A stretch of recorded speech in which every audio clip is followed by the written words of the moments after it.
Hello, all. Welcome once again to Blaine's Escape Corner, our little corner of the internet where we get together, we talk about the things that help us escape. And escape I have been doing. Wrong mic? What do you mean wrong mic? Hold on. Settings. General. Oh no, I can't increase my... dang it. We're already screwed. There we go. How's that?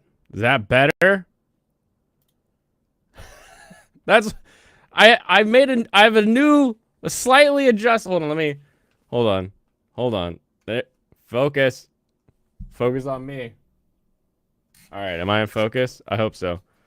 I have a slightly different setup today than normal for the show and tell part of the episode. And that made it so that my new webcam my other webcam is plugged in, and it was like, oh, new audio device. You want to use the new one, right? Not the great one you always use. Oh my goodness, it's me, Brandon. Hello, Veritax, Serranos, Megalo. How are we all doing? Stu. Yes, all 4 months. Three months in Japan, 1 month in Texas. It was a journey. Anyone who was like, wait a minute, he wasn't gone for 4 months has to understand. Time moves differently in Virginia. And congrats to Brandon, the anime guy, our very first ever member. That's right, everyone. Memberships are go. I was able to make multiple tiers. I'm able to change the perks, so it'll be, we'll be adding more to the higher end. Right now, I just put in some of the basic, like, oh, you get emotes that we'll work on, you'll get access to different Discord channels, that kind of thing. And I can change the additions, or I can add or remove different subscription tiers. So there's a really low one. When I first talked about making memberships, Angry Canadian was like, can you make $1 tier? And I did. I made $1 tier. So if you like hanging out, you want to support just a little bit on a monthly, and you don't want to go to something else like well, no, I guess it's $2 minimum over on local. So yeah, this would be your cheapest way to say, hey, I like what you do. Have fun. We're we're drinking soda water. All right. Kampai, everybody. Welcome back to Status Quo. This quote, if you know what I mean. Also, with the Black Friday sale, I have now upgraded my my restream. Thank you, Serranos. Oh, I was that's amazing timing. It's amazing timing. Thank you, Serranos. Congrats on being number 2 in the memberships there. At the escapee level. You receive preference now, plebs. It's true. He's now preference, man. I was thanking him for pointing out the Black Friday sale, because he sent me a little thing. It's like, hey, there's a sale on Restream. So I picked it up so I can get 1080p streaming when I get it finally completed on the setup. And then I logged into Restream to like follow through with it. It was like, there's this giant banner. It's like 50% off. I was like, oh, I guess I wouldn't have missed it. Thank you for the heads up. Should be 144 yen. 114 yen. Is that what it is right now? I think it's like 140 yen. $1. Man, I spelled it dollar twice. Yeah, 148 yen. Jeez. 148 yen is our exchange rate. Okay. Now, let's see if this all still works. So, let's get into it. Let's get into the show and tell. Or should we start with anime reviews? No, I did too much prep for everything else. We'll do anime reviews potentially tomorrow. Waifu Wednesday, that makes sense. That adds up. Ooh, bubbles make me burp. Bubbles make me burp. How do I want to do this? Do I want to just share screen? Don't share tab audio. Only share the screen. Or do I want to do... No, let's do this. Let's do the classic. Let's keep it standard, everybody. This whole episode will be dedicated to discussing the end of AOT and the inspired Instagram reel. I'd have to watch the end of AOT or Attack on Titan in order to make that happen. F11, yeah, full screen. Perfect.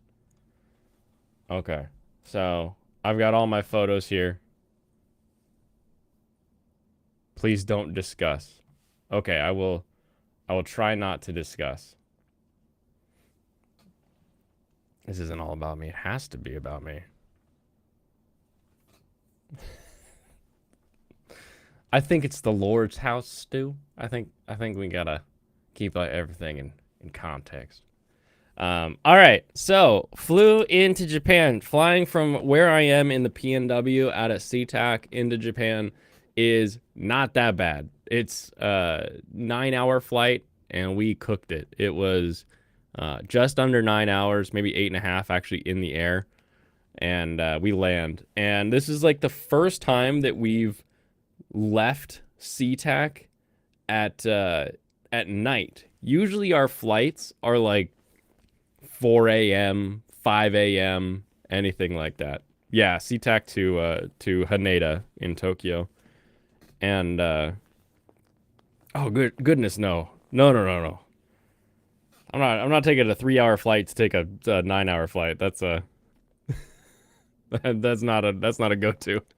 Straight shot. We have in the past, we got like a really killer deal on doing a layover in Incheon for like 5 hours, so South Korea, and realizing that you spend 15 hours traveling plus the layover, so you're looking at 20 hours of travel. It's like a whole day of travel.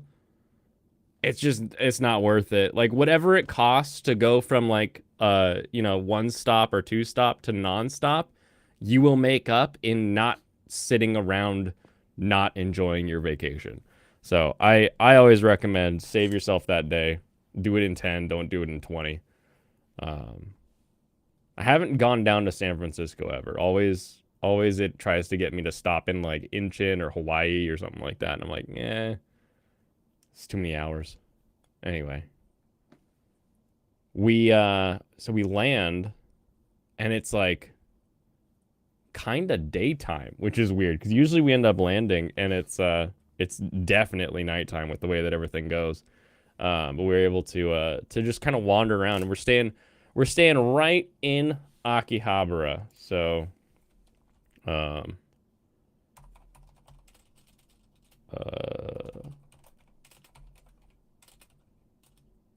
wait, no, I'll use my maps. That way it won't have any weird other info.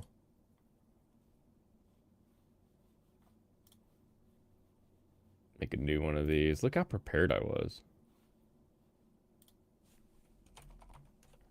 You travel back in time.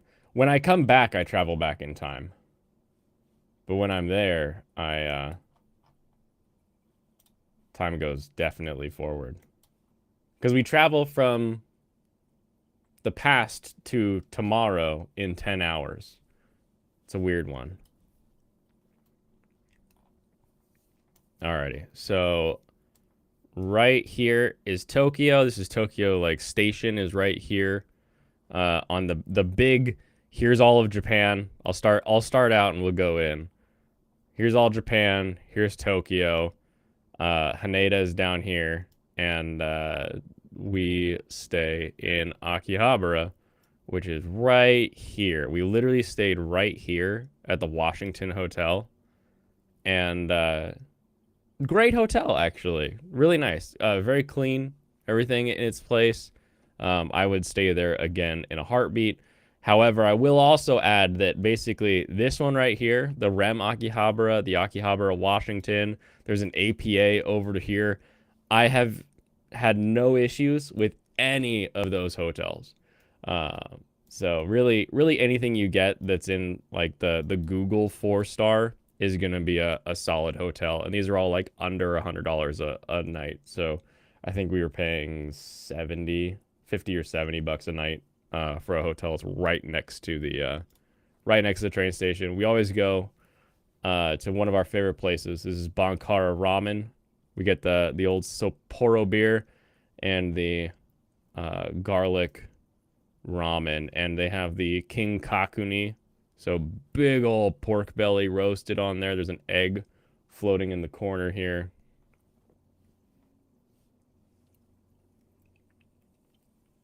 Hotels in Japan are just better. A lot of it is that they're like the business class hotels. So because people will just go, oh, we got to go to Tokyo for, this work trip or whatever. These hotels are making like decent money with just how many people are coming in, how much tourism there is. So they can afford to have it at a much lower rate than we would consider. Plus, they're just like minimum wage in Japan is not not great. So, and by minimum wage, I mean the wage that people pay people. And it's just kind of crazy. You'll see like 50 people that are running a place that has like 4 customers. And you're like, how can they afford all this? It's because they don't have to pay people a lot. So this is Bankara Ramen. It's my favorite. It is the place that has garlic literally on the table with garlic crushers, so that you can crush more garlic into your ramen. Delicious, delicious place. Yeah.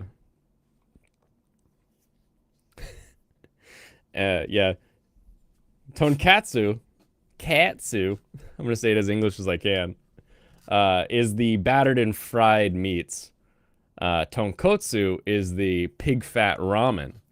It is impossible when a Japanese person says, let's get tonkatsu, to know which one they're talking about. You just say soup or cutlet. And they'll be like, oh, cutlet. And you're like, okay, cool. Because you can't have pork, because most tonkatsu is pork. I mean, I guess ton literally means pork, but whatever. So next day, we go to the fish market, the Tsukiji fish market, which everyone's like, oh, why do you even bother going to the fish market? It's like not even a thing that you can go look at anymore. It's like, I don't care about watching a bunch of old fishermen and business owners like argue over how much they're going to pay for the food I want to eat. I'm going to go to the place that makes the food I want to eat. So we got some tamagoyaki at this place, which is an egg that they roll a bunch of times and they add more, and it makes it this nice little like square egg at the end of it. We got sushi. You see most people shortened it to katsu.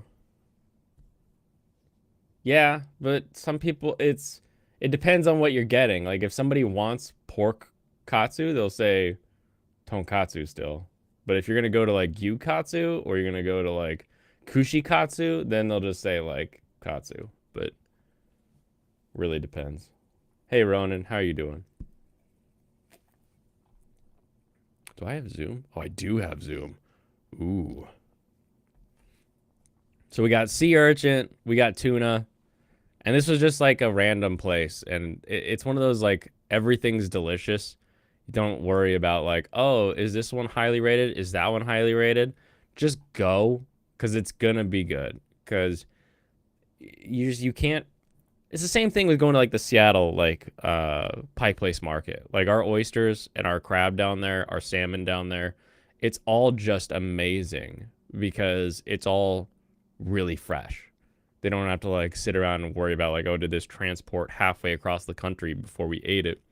And you can kind of tell like if you get sushi in a middle place like in Oklahoma or even Texas, being like an international port, Texas still gets some funk fish. You never guarantee that it's all gonna be 100%. So we all got bowls. You're gonna notice triples of things, because it was me, waifu, and then my little sister, going for her first trip to Japan. And another thing with coming from America is that the time of day when you wake up the next one with the uh, when you wake up with it's not really jet lag. It's like the opposite of jet lag because when we travel there, we wake up. Normally, I'll wake up between 8 o'clock and 10 o'clock, depending on what I have to do that day, because I tend to do more things in the evening. But when I go to Japan that first night, I'm waking up at 4 a.m. It's just a thing that happens. Your body's like uptime, and it's like 4 a.m. So you go up and you go to the fish market. Then you go over to Meiji Jingu, Pride of Emperor Meiji. They're having their festival with little bonsais and stuff. They really love these flowers, these chrysanthemums. They like have little plates that like keep the petals open, which is crazy. And the other thing too is like Emperor Meiji was having like a celebration coming up, so they had this sort of. I'm guessing it'll be a stage like when they prop it up, but um, there were all of these different like goods and stuff, and this book of the goods. It's like the size of my fist, and you like flip through this, and it has little flyers for all the companies that have donated all of these goods as like, here's our tokens to Emperor Meiji, because without him, Japan wouldn't have any sort of like trade at all.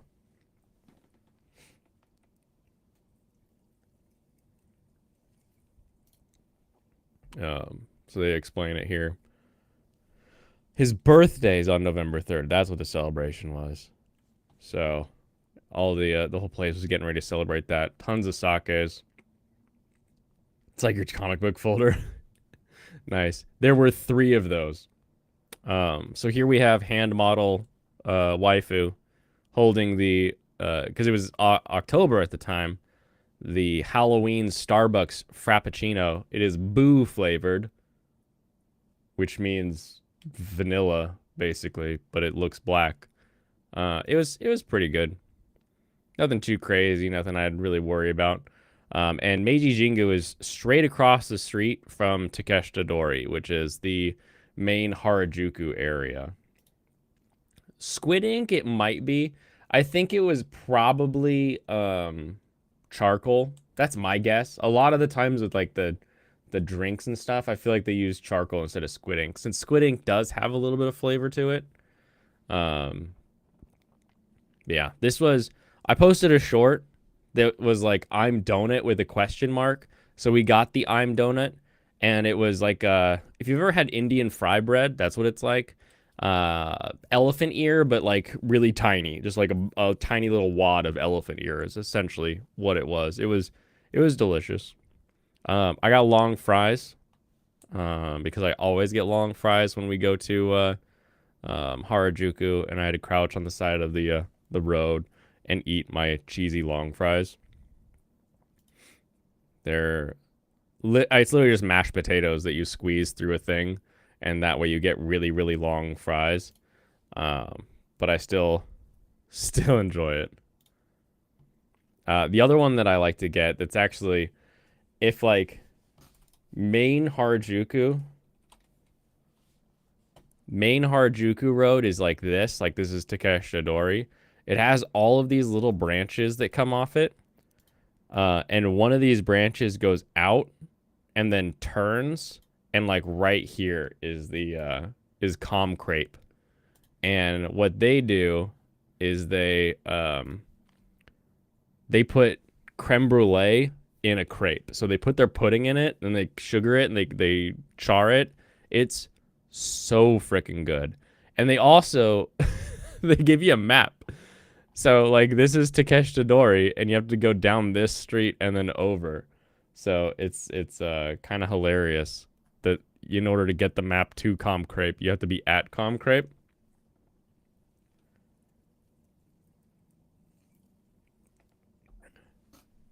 Oh, it's not that big, Brandon. Your potatoes are still bigger. You'll never come back. It'll happen. They have these bomber jackets everywhere that they always look cool, but then you look at it and you're like, it's like 100 USD, and I'm like, I don't know if a silly jacket like that's quite worth it. I laughed at this one way too hard and way too long where when you got to the bathrooms, the men's room was the dude with a guitar, the women's was girl with huge bow, and in the family handicapped restroom was dude popping a wheelie in his chair. And I was like, you're kidding me. This is ridiculous. Oh, I laughed at that one for a very long time. Um, there's just Harajuku is just weird. There's just bins of stuff. You're like, who wants to spend 600 yen for this weird squishy baby thing? Very odd. But that brings us to first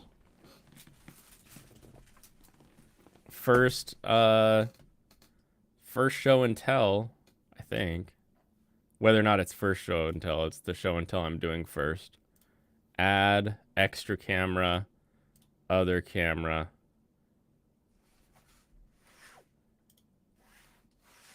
Okay. Boom. Boom. All right, here we go. Which so I've been following FR2 for a while. It's sort of like this whole fashion company. So I got myself a golf glove because I was like, oh, I want one of their like golf things. But then I got there and I realized that it's all like golf stuff. So it's like, oh, I don't need a whole bag. I don't need a giant umbrella. I don't need all of this stuff. I hardly needed a golf glove, but it was black, which was cool. So I picked that one up and then took a photo with Golfing Bunny because I am a hype degenerate who really loves all that stuff. I'll leave that in the corner. What do we got next? Okay, next is Harry's. So as you walk down Harajuku, there's tons of these animal cafes that you'll encounter. And Harry's Harajuku is the one that we usually go to. They have hedgehogs, they have otters, they have chinchillas, they have bunnies, and this is a tenrik, actually. So it looks like a hedgehog, but it's actually a tenrik. The cool thing with them is they have claws, so they can actually like climb trees and stuff. And like the craziest thing is when I first went to this place, the lady was like, "Oh, Harinezumi nai tenrek," and she just takes her hand and goes whoop, and it held onto her glove, so it didn't fall. It was adorable. I freaking love those things. I'm not like a fan of Card Kingdom per se, Ronan, but they did semi-employ my wife for a while, so I have stuff from them, even if I don't really care. There's the otters. So you can spend an amount of money to go in the playpen to hang out with the otters, and that's always silly. In otter news, ah ha ha.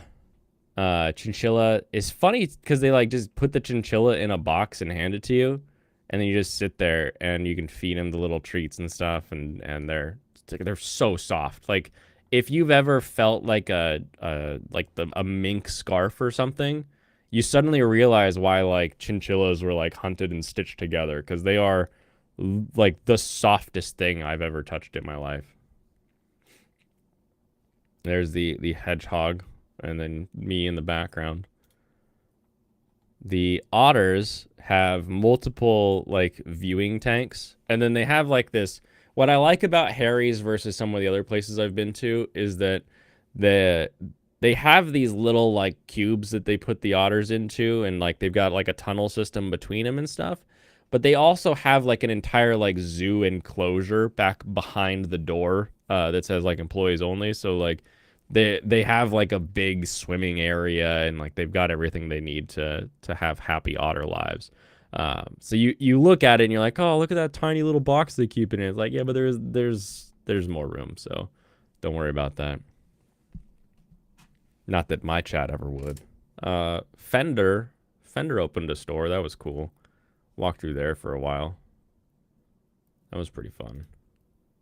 And then after that, we were off to Shibuya. So famous Shibuya crossing. Millions of people all the time. That's there was also a bunch of Jujutsu stuff, because of course there was.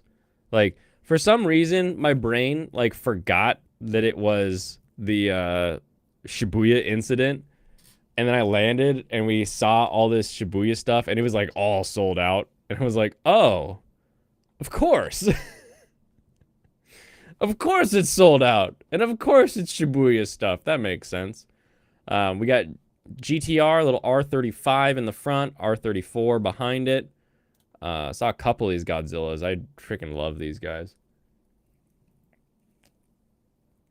I know Stu hates the spoilers, but I love it. I love it so much. Another video of it. Big old panda advertisement. Then the first meeting with an angry Canadian, actually. A lot of people don't know this, but that drink right there, I made a short about the way it filled the beer and foamed it over. That's actually Angry Canadian's beer. It's not even my beer. I don't drink beer at these places. This is a place where you go and you spend, I think we did the 5,000 yen because it had all the Wagyu on it. So we're like 5,000 yen for all you can eat for 2 hours, but it's an hour and a half of ordering. And then you add 1,000 yen for all you can drink. Pour yourself.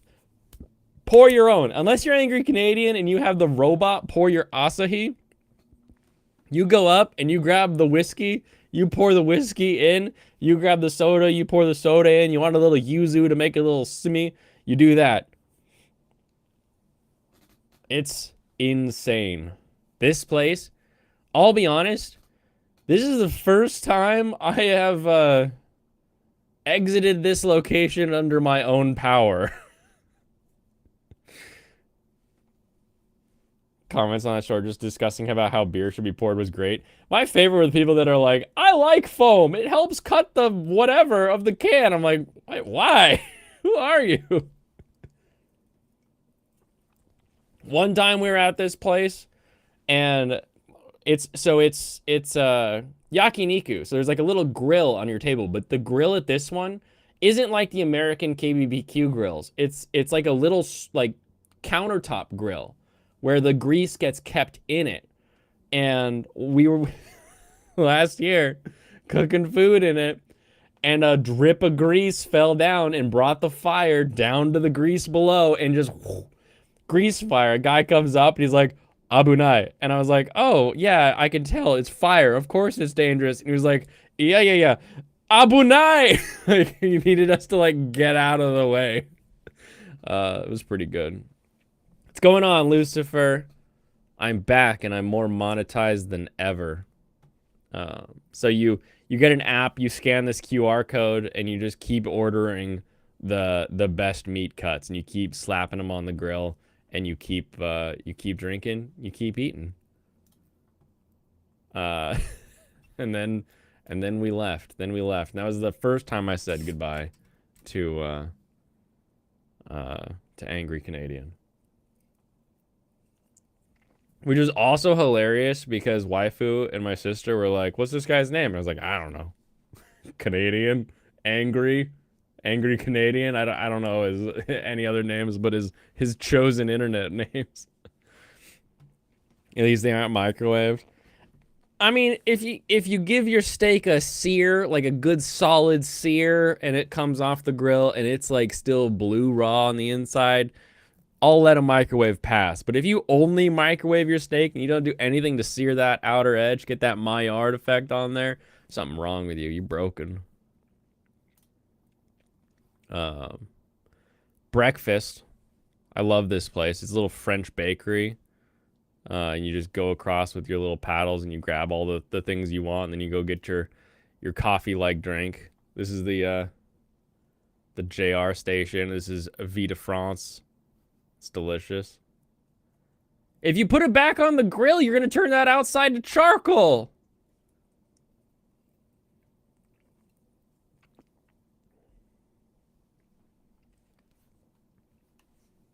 It's very simple. It's the same way like sous vide works. And so we got our French bakery food. And then this is a Moide Yokocho. So this is the place where there's all these itty bitty little bars that no American can fit in. and like stairs up to like second floors. They all serve like skewers and other stuff. I don't recommend eating here. It's cute. It's kind of fun, but like I haven't had a meal in this place where I was like, "Oh, that was life-changing. I need to go back for more of that food." Hasn't happened yet.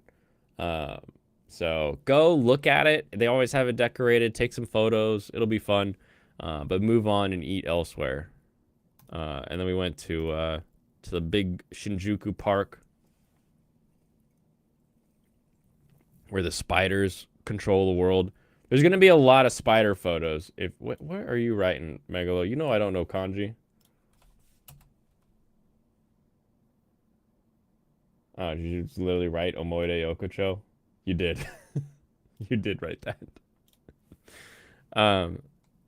The spiders were out, okay? These freaking giant Jorogumo were huge and everywhere. I took multiple photos of many of them, but Shinjuku Gyoen is this giant, beautiful park.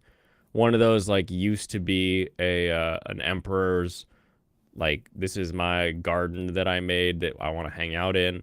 And then after World War II, during its reconstruction, because of the firebombing, it was like, oh, we'll make it a public park now.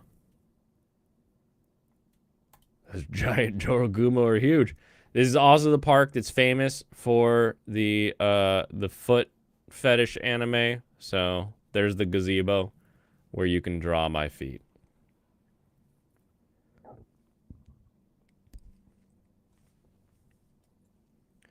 It's an experience, but a once is more than enough. Omoide Yokocho for sure. Here's another spider. Big ass fucker. They're like, their butts are like, if there's a guy around you who has similar sized hands to me, just the butt is like the first index finger, or the first pinky knuckle. Akabe Sailor Uniform? No, the other one. Garden of Words.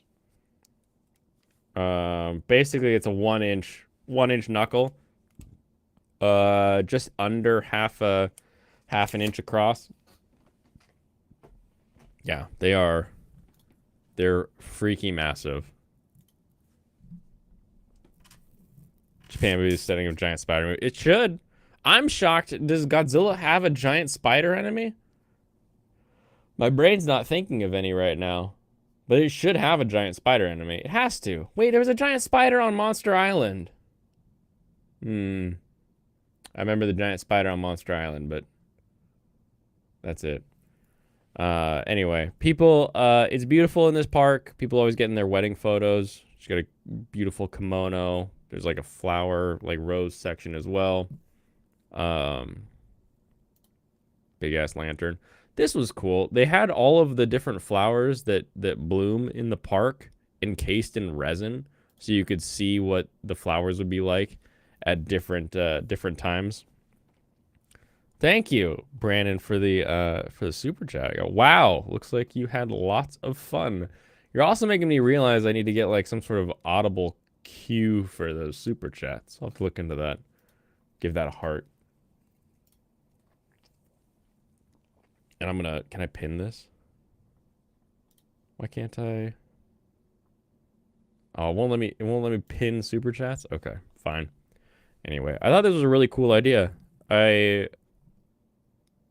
It's so simple. It's like a no duh. Like, we've had resin forever, so why not do it? It's just really, really nice.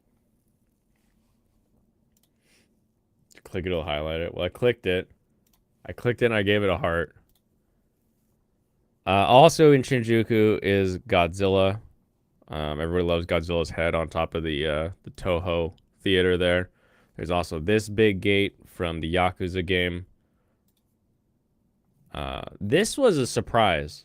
We wanted to do gyoza, so we went to this place to get, because they're famous for gyoza. But like, what they're famous for is, this is karaage gyoza. And they also have katsu gyoza. They had rainbow gyoza. And usually if something is famous for like sort of these weird styles of a traditional food, it's tasty and it's interesting, But usually it's not like, oh, wow, I gotta do that again. This was amazing. This was stupid tasty. Like, the levels of juice on the inside, the fact that the chicken was still flavored, even though it was like a battered and fried gyoza. They didn't skimp on any of that. Their standard, like, wait, no, this was xiaolongbao. That wasn't even standard. And then the katsu ones that you pour the sauce over. They were just all so freaking good. Oh, the restream highlight. I see what you're saying.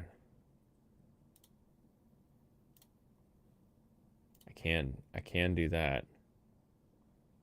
Choo.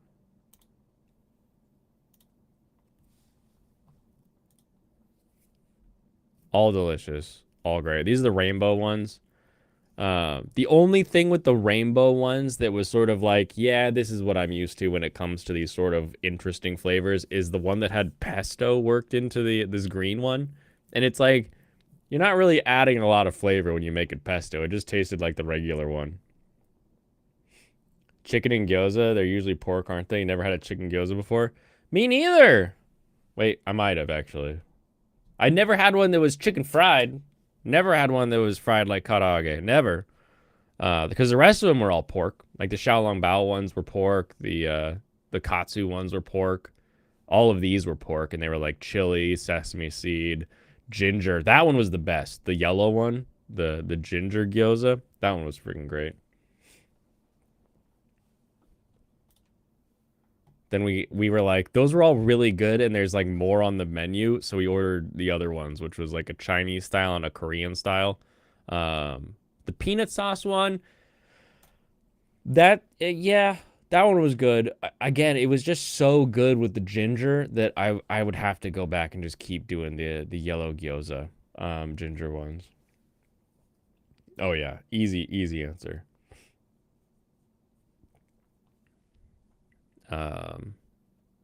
We went to the Kabukicho Tower because basically TikToks and YouTube shorts made it look really cool. And it's like an interesting looking cafeteria. We had just ate all that gyoza. And then the next floor was like half bar and then half arcade with like a bunch of gachapon, and like really freaked out on the lighting there. And then the next floor was like a sort of an escape room, which if you're an American in Japan, I recommend you not do the escape rooms unless you're fluent, because there just randomly will be stuff in Japanese you can't figure out. You haven't had your lunch yet. No, go eat your lunch. Anyway, it was an interesting building. I think if there was there for like an event, like maybe there was an artist that I really wanted to see, because there was a whole stage and everything, it would be interesting. However, if you don't have like an artist or a goal or something like that, I would go ahead and skip the Kabukicho Tower. Or if you wanted to eat there, the second floor looked like it had decent food. On the way back to the train, a bunch of girls with naginatas. I was like, holy crap, naginatas. Just walking down the street. It's true, it's legal there. Gabe's back! Welcome back, Gabe.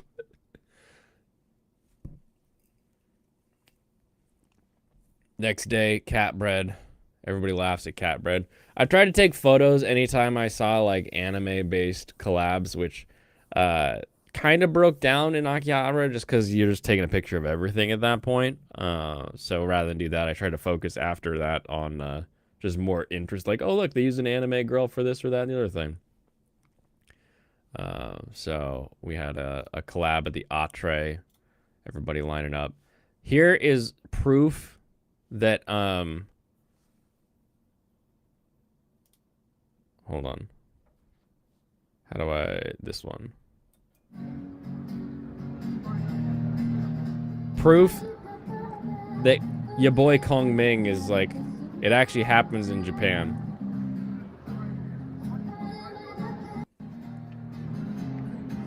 It was the Order of Rabbit. You got it, Veritax.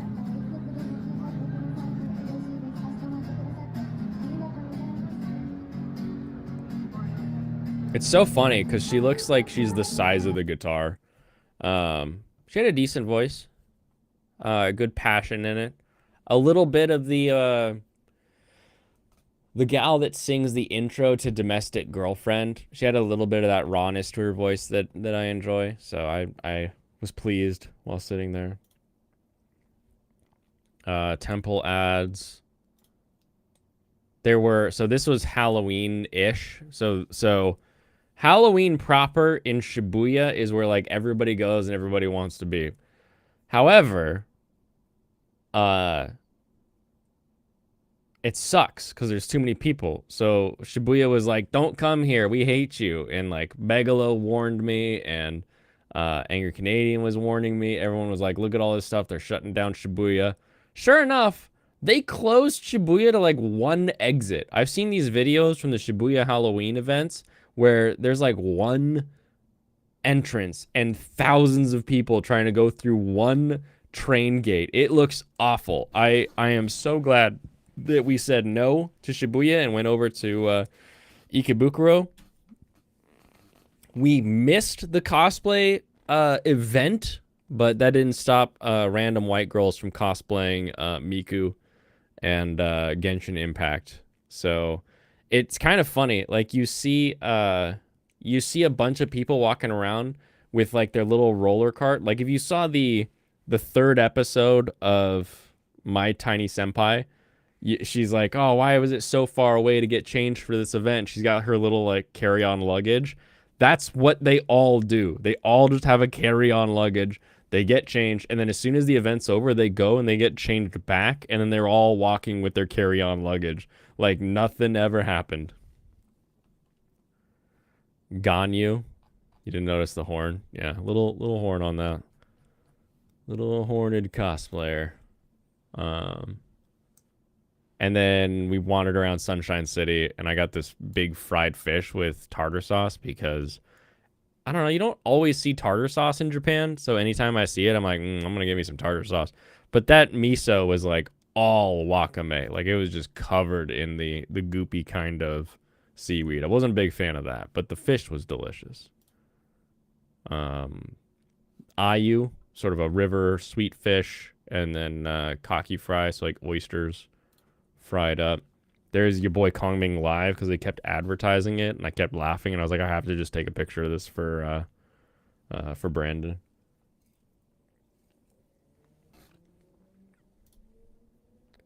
Then, we ran into a Bosozoku on Halloween.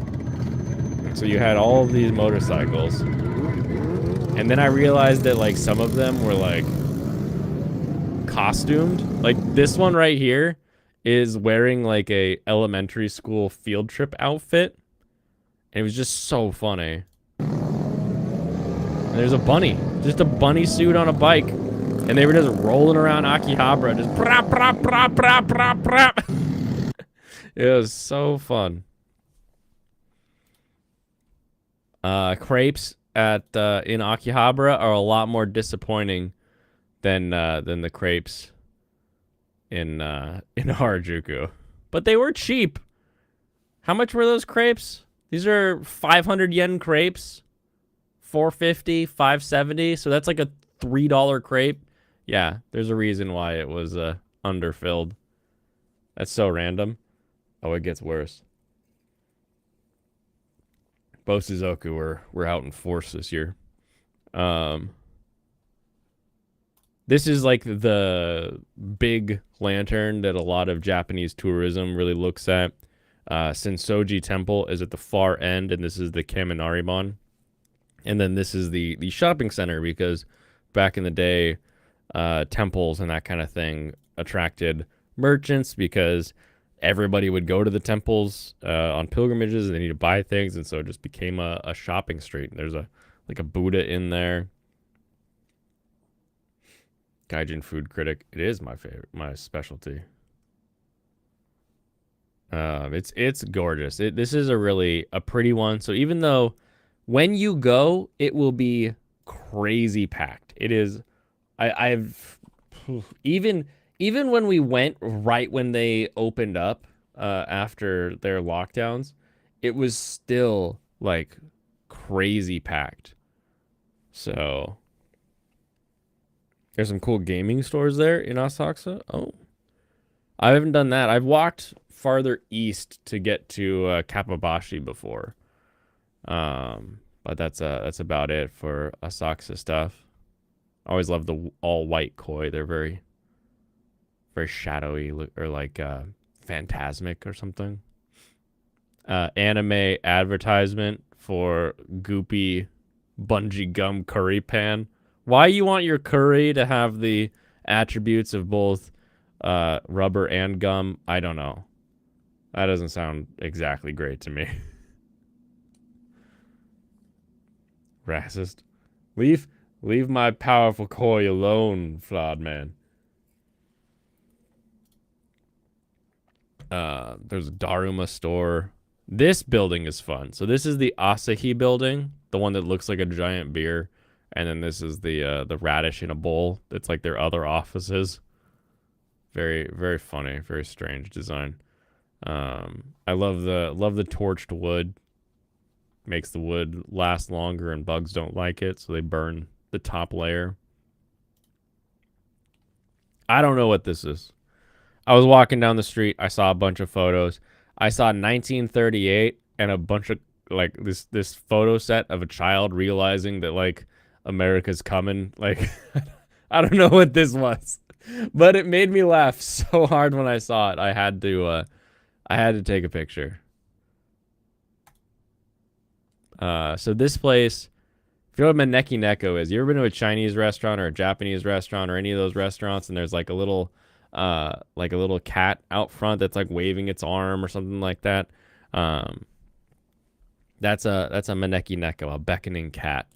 And so you order a drink and a pastry. And so I got a beer. I think this is Waifu's coffee.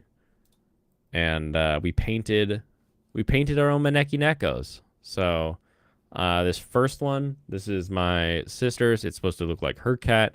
This middle one is mine. I painted it so it's all like yakimono colors.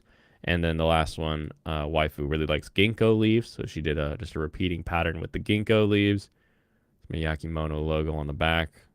It was fun. It was a good time. We also got a panna cotta, which is a pudding with fruit on top, and then a jar pudding where you pour on the sugar syrup. So that was quite delicious. This aerial set up at the Tamashi Nations was good. This is the best karaage ever from King and Queen. I freaking love that place. And like nobody goes there, but it has like the best karaage I've ever had. This I had no idea about either. And then I Googled it and it was like this obvious thing.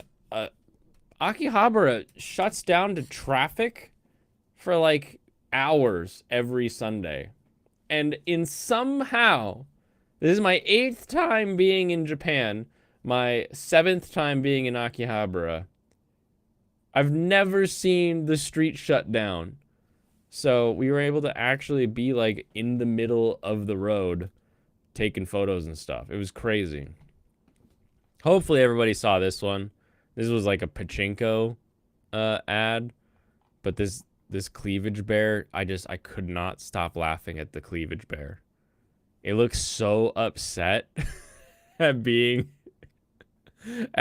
cleavage bear, and it's girls in Panzer too. So, I died at that advertisement. Cool, Itasha. I only saw a couple of those this time. We went to a hot spring. It's more of like a sento, but like they do it up so there's like food and like massage and like for me, like if you say sento, it's just there's a lady there that takes your cash and you go in and there's a shower and a bath. That's all it is. Whereas if there's like restaurant and like recliners and multiple baths and like all this kind of stuff, like it gets to a level where I'm like, you're not technically a hot spring, but you are more of like an onsen than a sento at this point. Spa might be a better word for it, but it had a licorice recoil collab. So here was all the different foods that you could get for everybody, like ebi fry for Takina, double ducks. Still got more cars and bikes to post. Ooh. More individual shots of everybody. Also, a tiny truck that had like a anime cover on it, but this thing was hauling ass. It was all I could do to get my phone out to take one photo of it, much less get the two that I did. Yep, food tour. Food tour is what I'm always doing. Unusual liquor is apparently apple pie. I know it says app pie or appo pie, but down here it does say apuru. So I had a neighbor growing up that would take Everclear and do like 2 fists of Everclear, a gallon of apple juice, a gallon of apple cider, a cup of cinnamon, stir it all up, and just drink it all winter long. And he called it apple pie. So when I saw apple pie as an unusual liquor, I had to agree, but I also did try it. It just tasted like apple pie. This place is called Karan Sake Market. This is one of the best locations you can ever go to in Japan. It is, you got to do reservations, but for 3,000 yen, you have an unlimited amount of time to drink as much sake as you want. And they also have plum wine. They also have shochu. But basically, you go through and you pick a glass, and then you grab a bottle and you pour it and you see if you like it or not. They don't do food. They have some snacks on the menu, but they don't sell food. They only have the alcohol. So you're allowed to bring your own food. So we always go get McDonald's, and apple pie is supposed to be moonshine for FFS. My friend is, I was like 10. He wasn't my friend. He was a neighbor. Old Sam, we called him, and he always had a cup of something. You never knew what he was drinking, but you knew he was. What's the difference between moonshine and Everclear?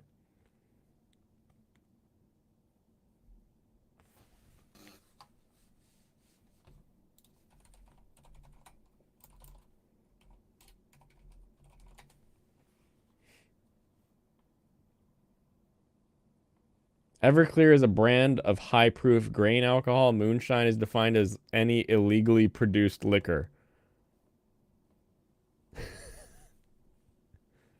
Moonshine eats Everclear for breakfast. I don't know, man. Like, real Everclear? I remember Everclear not being allowed in my state. So technically, Everclear was moonshine if you got it in Washington because it was illegal.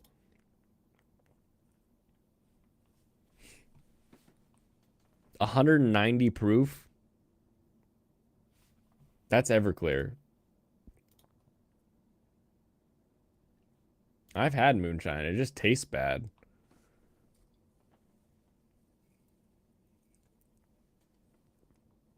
You can only buy Everclear on military base. See? We only give it to the people who sacrifice themselves for our country. Anyway, so I have a blast at this place all the time. Just grabbing, drinking, trying, eating my McDonald's. And they also had this adorable stoat flavored one. And I was like, what brand is this? Because I couldn't find it. Come to find out, they finally started making their own sake.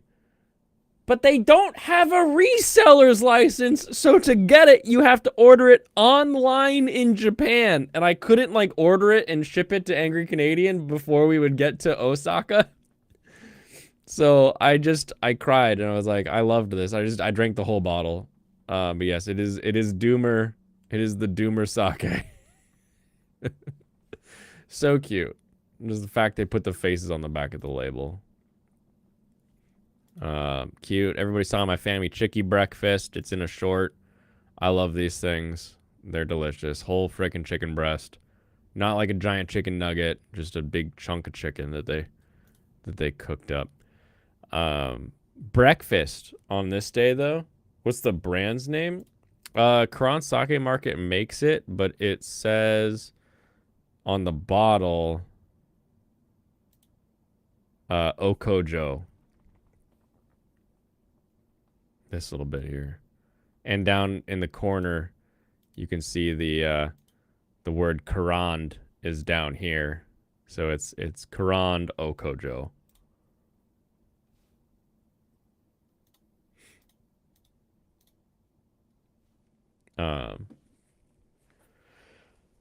So many places in Japan where scan a QR code and it just pulls up the menu and you can order.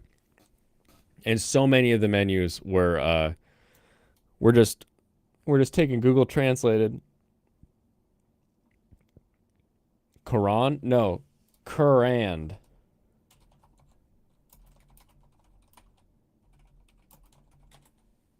Quran Sake Market. So I got iced wiener coffee because I figured if I was gonna have like a sweetened coffee, because the place didn't look like the drip coffee would be super great. So I got iced wiener coffee, and it was just literally coffee with whip. That's like all it was. This was it. It was an iced coffee with whipped cream. That's what wiener coffee is apparently. But in actuality, Japanese don't have a good V substitute, so they use the U substitute. So when Google is translating Vienna, because it was supposed to be Vienna, it was like, I guess it's just wiener coffee, right? And you're like, no, it's Vienna coffee, like the Viennese. Oh my goodness. Not Vietnamese. Vienna coffee. Vietnamese pour over? That thing's amazing. I love my Vietnamese pour over. This place was fun. So you pay like 1,500 yen for this whole setup here. So you get a bowl of rice and an egg, little salad, some pickled miso soup, and I got a little umeboshi as well. And so you just keep ordering more rices, and then you go over and keep grabbing more eggs. And you just crack the eggs, discard the whites into the bowl. So you crack them in, and then put the yolk on top of your rice, and add a little bit of soy sauce, stir it up, and eat it. And you keep doing that, and you're like, oh, I've run out of rice because I'm eating it with the yolks, and it was so good. I can't explain to you how much I love egg yolks. they're so freaking good. And being in Seattle, people will oftentimes have their own chickens. So we've got lots of friends where we can just get yolks. And there is a distinct difference in the yolks when you get it from different people. And the entire point of this place was that, like, that first one, that bright orange yolk, this was their like premium king yolk. And that one was delicious, but you only got one with your first order. And then this one, for example, was a yolk where the chickens had eaten only like a yuzu meal. And so it had a really like a bright kind of acidic flavor to it. It was so different from the other creamy yolk. Your rice is for soy sauce. Well, you put a little soy sauce in too, so you're good. The yolk's on you, yeah. This one was the only one that, like, it didn't taste bad. It just didn't have a lot of flavor to it. I think that was the one where the chickens had eaten only, like, orange peels, basically. That place was great. These are some melons. I figured you guys would want something a little titillating, so I took a picture of some 36,000 yen melons. 38,880 after translation. So let's do 38,880 yen to USD. These melons cost $262. And I looked at them and I laughed. Slugs and snails are amazing. That makes sense. I like escargot.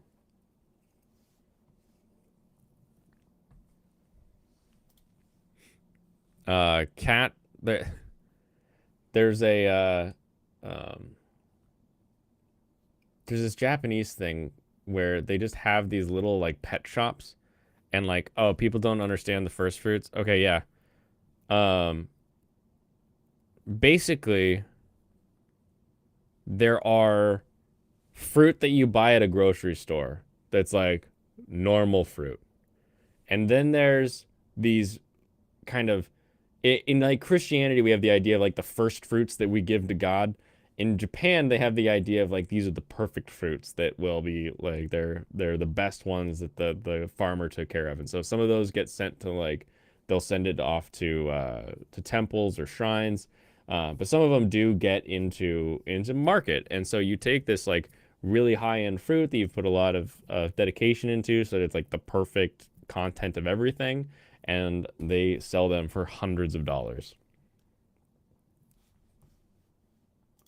They make boob jokes, yeah. Not a cat cafe, just a cat shop. So there's a pet shop. It's called Peas First, stands for Pets First. And cats and dogs are something that's expensive in Japan, and I don't know why, but like you could spend $1,000 on a kitten that's like a Russian blue, or there was like a midget cat, you know, like the ones with little tiny legs, and it was like $5,000, and it's like that's too much for a pet. That's gonna cost you even more money when they're walking around the street like pigeons. I don't think you need to spend that much money. Um, oh yeah, and more on dogs. The dogs are even more expensive, but they're adorable. So I'll pop in and look at them. Promare and Dipper Dan Crepes had a little collab. This was cool. We saw the new Ionic N, and it's like hidden from the people livery from like the cameras. And what's crazy is like other than this vent right here, you really can't tell looking at this that it has any of the upgraded end parts on it. And the second I saw it, I was like, that's a cooler version of the Ionic. And sure enough, when I took a photo, it was like, oh, it's just an Ionic. But like, it was so cool to see like an actual let's roll it around before we release it car. Do they not believe in spaying and neutering? They might, but also, I don't know. Cats keep the rats down, right? I would rather have a town that's infested with cats than what's an Ionic? An Ionic is an electric SUV from Hyundai. Very, very, very fun, very fast. Also SUV-ish. SAV. I hate calling these SUVs. Yeah, I'd rather have a town like buried in cats than a town that's Blaine thinks they're fast. Brand electric cars are not blah.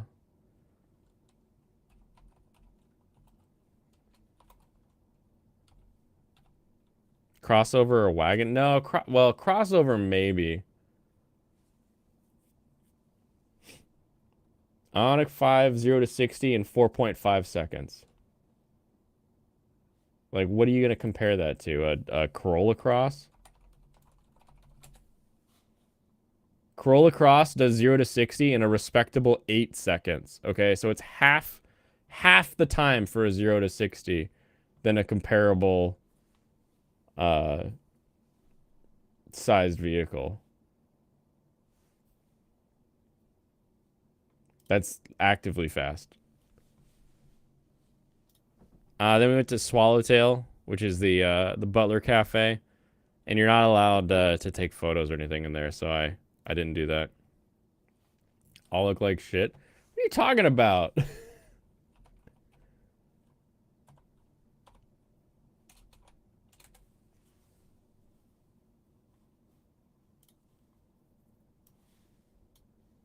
You're gonna tell me that there's a better looking crossover than that. Pixelated headlights. Tail lights are pixelated too. Look at that, straight across the board. You're gonna tell me there's a better looking cross than this spaceship right here? Come on, come off it.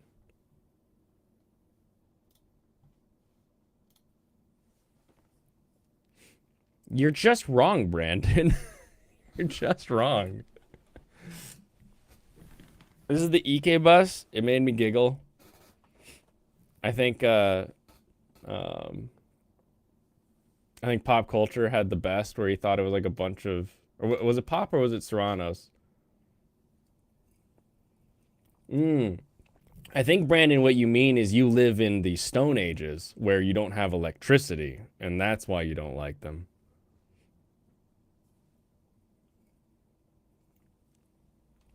Crossovers like cross-dressers of the car world. Right now, Eevee is not worth it. All right, I'll cry about having a very worth it vehicle as, I'm sorry, what is gas right now? What is gas stateside? I've been in Texas for a while, so gas was pretty cheap. I'll do Idaho gas prices. $4.50. $4 a gallon in Idaho. Virginia. Gas prices. I'm really hoping hydrogen catches up. Oh my gosh! You can't even contain hydrogen properly. Total cost of ownership for electric vehicles way higher than gas vehicles. That's just not true. That's just not true. Like, maybe if you buy old and used, then yes. But if you're comparing new to new, an electric vehicle is immediately cheaper. 4 for you right now.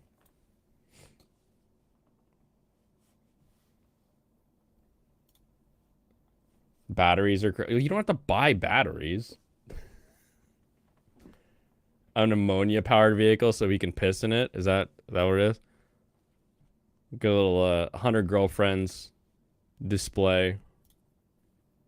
This was surprisingly, too, the first time we'd ever seen Tokyo Station at night and, like, lit up. It's freaking beautiful.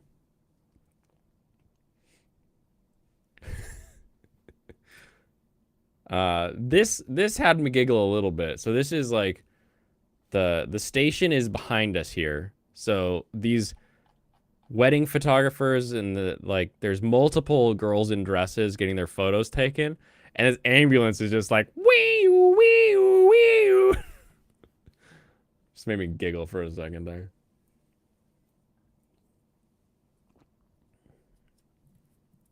Assuming Big Brother doesn't restrict your ass, just get solar panels. There's always an answer. So dinner on this night, we went literally under the trains. So train tracks, and then there's all these little restaurants that are underneath the actual train tracks. This is what it looks like from like the street side. But what you do is you go sort of in between them, and you can see these are what the entire place looks like. I got myself a sake, of course, to get the night started. The problem with this place, though, is EV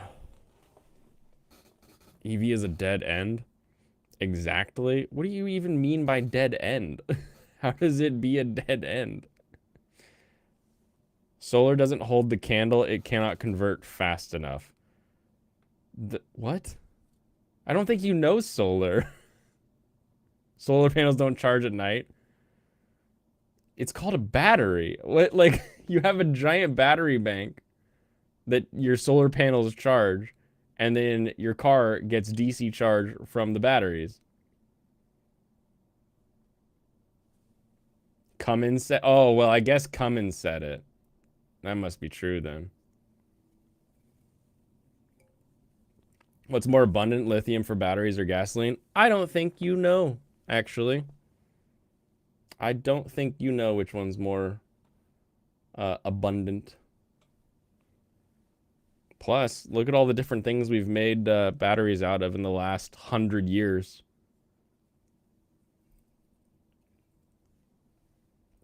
You don't, Stu.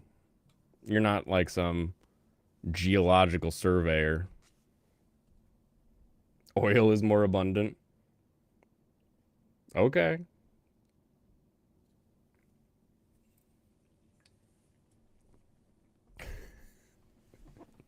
Never taking advice from a guy named Cum. It's true. Uh, so this place started out as they all do, where they charge you like 400 yen to sit down at the table, and then they give you a little like a little snack to make up for it. It's sort of like a cover charge. And then I saw skewers, and I was like, I freaking love skewers. So I got a row of skewers, and this was the biggest mistake of my life because I saw skewers on the menu that were like momo and skune and like all your normal like delicious chicken skewers. And then I saw a little thing that said, get a, there was like a set of skewers. I could tell it was like a set. There were these 8 skewers, and I didn't bother to translate it. And so what I got was a set of hormone skewers, which means that I'm eating like all of the intestine chunks. Not all of which is bad, just some of it is bad. So this first one, edible, decent. This next one tasted kind of like leather. The next one was crunchy, but like you could do it. This one was weird. Little white balls. They were like, I don't know, they like popped in your mouth. But the next one, I don't think I've ever had anything that was served to me where I took a bite and could not chew it. I could not actually break anything down. So I just gnawed on it for a while and like just spat it back out. Cause like I could not actually like masticate it into a form that I could actually swallow. I was like, this thing tastes fine, but I just can't, like, I don't know what you do with it. You're supposed to just chew on it for a while? They raise or lower your tea? I think they left it alone. Is it a buffet? No. No buffet. Beer. This was weird too. Is the TV next to us is doing like a Japanese show about this guy who's like really likes pickles. He really likes Japanese pickles, and we were watching it for a while, and it was like, wait a minute. That guy's going to Kent. That's in Seattle. So we watched this guy who's like in Seattle making making Japanese style pickles on a Japanese TV in the middle of this place. Blaine 8 balls, Japanese Rocky Mountain oysters. They weren't that. You know what it tasted like? It tasted like if you've ever had like a any type of like oxtail or something, and you get like the fat rendered out of it, so like it comes out in that little globule. It tasted like that. It was really, really strange. Was it cartilage? I can eat cartilage though, so I didn't think it was cartilage, and it was a weird like spiky ball. So I felt like it was like an intestine of some kind. Because it looked like if you flipped like a small intestine backwards. And then this place is fun. This is called Low Non Bar. And the whole idea is that the entire bar is a fancy, fun bar experience. But all of the drinks on the menu, so like this bird glass and everything, they're all non-alcoholic.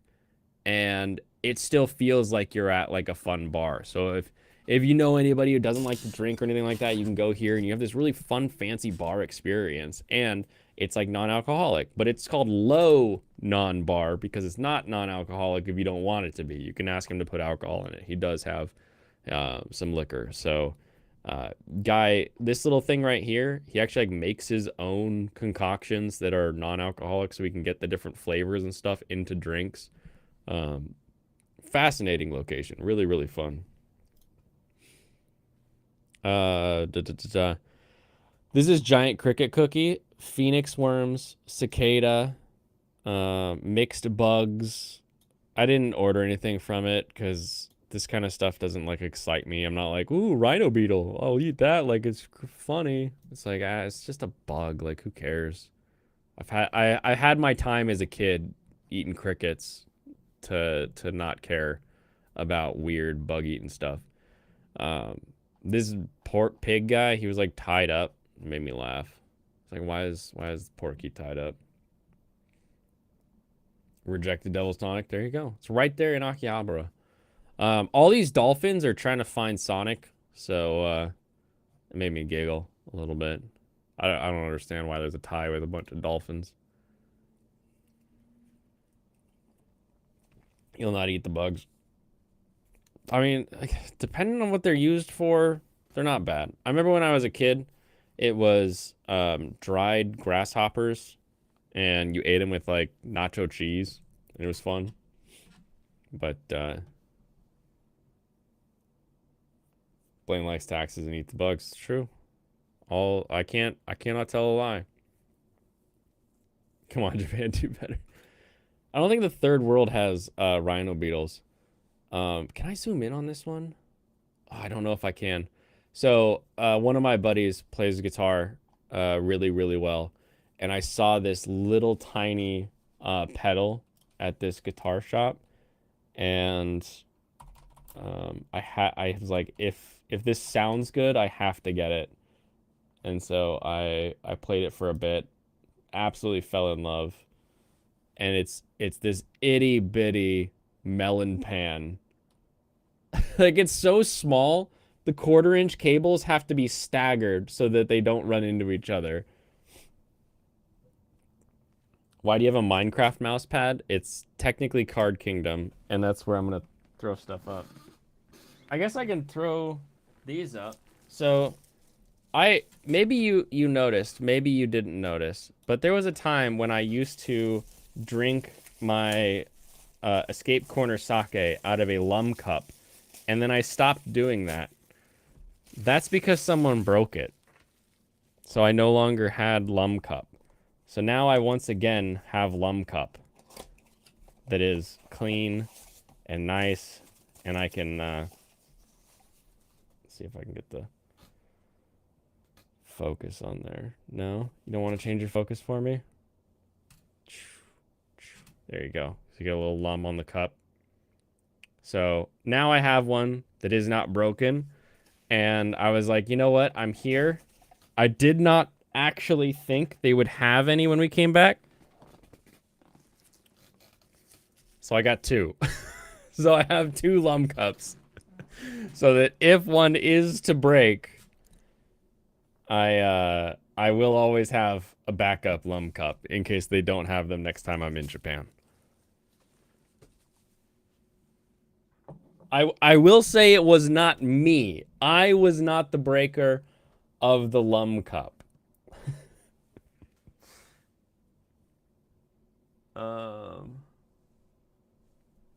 Yeah, we'll keep going. Just have to stock up. Exactly. All right, have a good one, Brandon. But this whole area was like designed for like vintage stores and stuff. But it is Brooklyn coffee. I got a pretty decent cortado. That's espresso shot with cream. Big fan of that. And then we found this place that had okonomiyaki, and then it also had a picture of the Evangelion girls, and I was like, this is where we're eating. And this is the place. And this little old lady was just in there making okonomiyaki, yakisoba, and everything. That picture. This picture, they're actually at the table that I'm sitting at in this photo right here. So it's pretty cool, pretty fun. And the yakisoba, a little thick on the noodle for me. I'm not a huge fan of these big, thick noodles. Also, Japanese yakisoba is just protein, cabbage, noodle. Everywhere you go, protein, cabbage, noodle.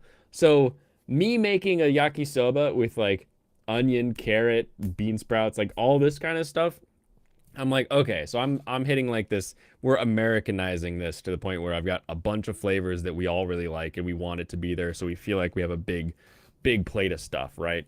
Because I was shocked every time I got one. I was like, there's not even like a bean sprout in here. Why not?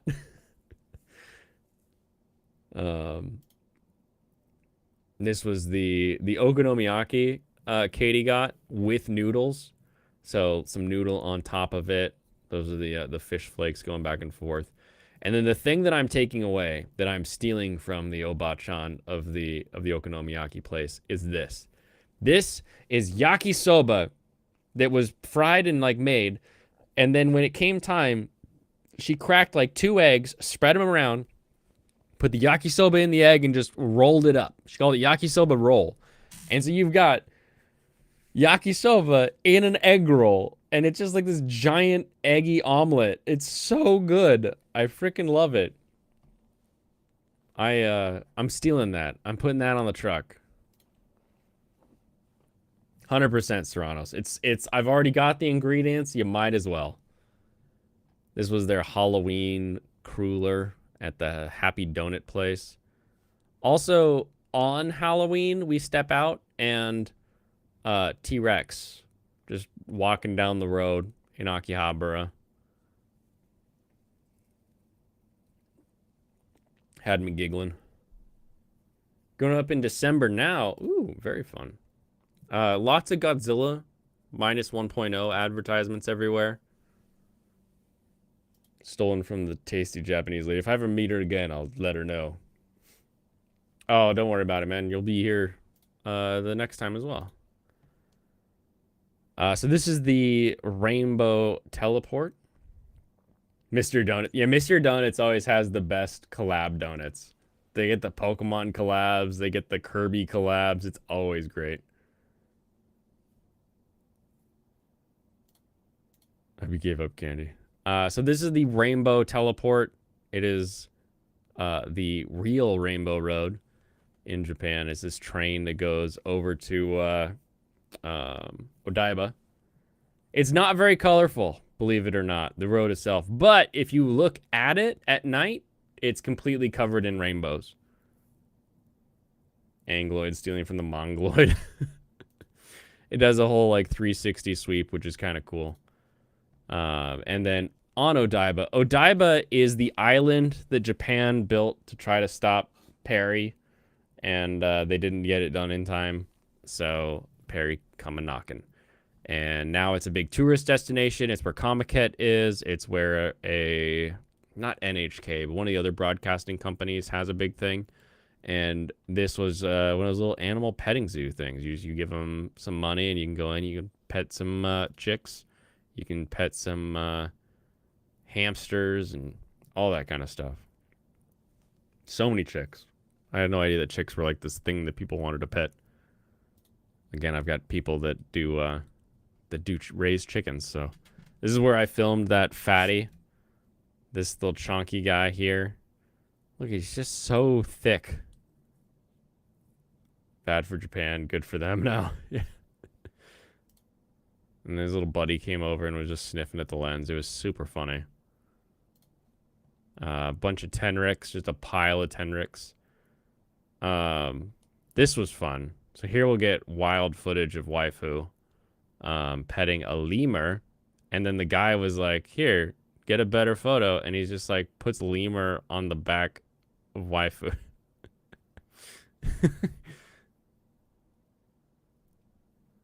And then he like jumps down to get more treats. He's so funny. They do this a lot at these sort of animal cafes, is they'll have 1 or 2 trained animals or cats or something that they will they'll teach to get on people's backs so they can take selfies with them. Super funny. You love lemurs? Yeah. Lemurs were great. It's also the same place. This one's for you, Jemmy. They have four capybaras, one of which that's in its own poop water. Ugh, gross. Don't steep in your own stew, by the way. But yeah, the capybaras were just freaking adorable. All in their little tubs. They feel like not a whisker broom. What are those? Like a straw broom. They just have that same sort of weird feeling to their hair. They said toucans for some reason, which seemed weird. This is always a weird one to tell people about. Japan has a Statue of Liberty that has nothing to do with the Statue of Liberty. Like, they borrowed it from France to put up for a display. And then they were like, hey, people like this attraction. Can we keep it? And France was like, yeah, I guess. So it's like, it has nothing. It's not like France was like making like a, hey, we'll give you a gift. It'll be a thing between our two countries. Nothing like that. It's literally just, they were like, hey, people like it when we have this. Can we keep it? France will activate them eventually. Well, that's okay, because near, like, right next to the Statue of Liberty is a much larger Gundam. This is, of course, the unicorn in destroy mode. Did my photo with my Gundam shirt. If anybody hasn't seen that, I have a shirt with a lady wearing a Gundam helmet. Then I went to the Gundam base. I was a very happy boy. Took my photo with the crew. And then we got this, which is basically they do the katsu fry on beef. And then I also got tuna, which was delicious. But they do it so fast. They leave it super raw on the inside. You can eat it just like that. It is perfectly cooked. But you could also, if you want it done a little bit more, you can give it a little bit more Maillard on this little guy here. And then you eat it. One of the gift shops, this was fun. There's all these chopsticks. And then like this box full of weird wooden dowels that you can like practice your chopstick skills with. Be like, oh, do I like this chopstick? Does it grab well? Is it, oop, nope. Doesn't like that one. Maybe I'll try a different pair. Also a giant go-kart track. So I was trying to figure out if there was something where the Tokyo Mega Web had been, because most of the stuff that I saw just had Tokyo Mega Web permanently closed. And I was like, that was a huge building. There's got to be something there. There's go-karting there, but I didn't know, so I didn't plan for it. So I didn't do it. I'll have to do it next time. Because we were on our way to the Team Lab Borderless, which is like if you gave an art major too much money, that's what a Team Lab Borderless is. So, we'll read this backwards. With your entire body, immerse, perceive, and become one with the art. And, like, they really are that bad. Oh, Gundam Evolution's closed down soon. Sad.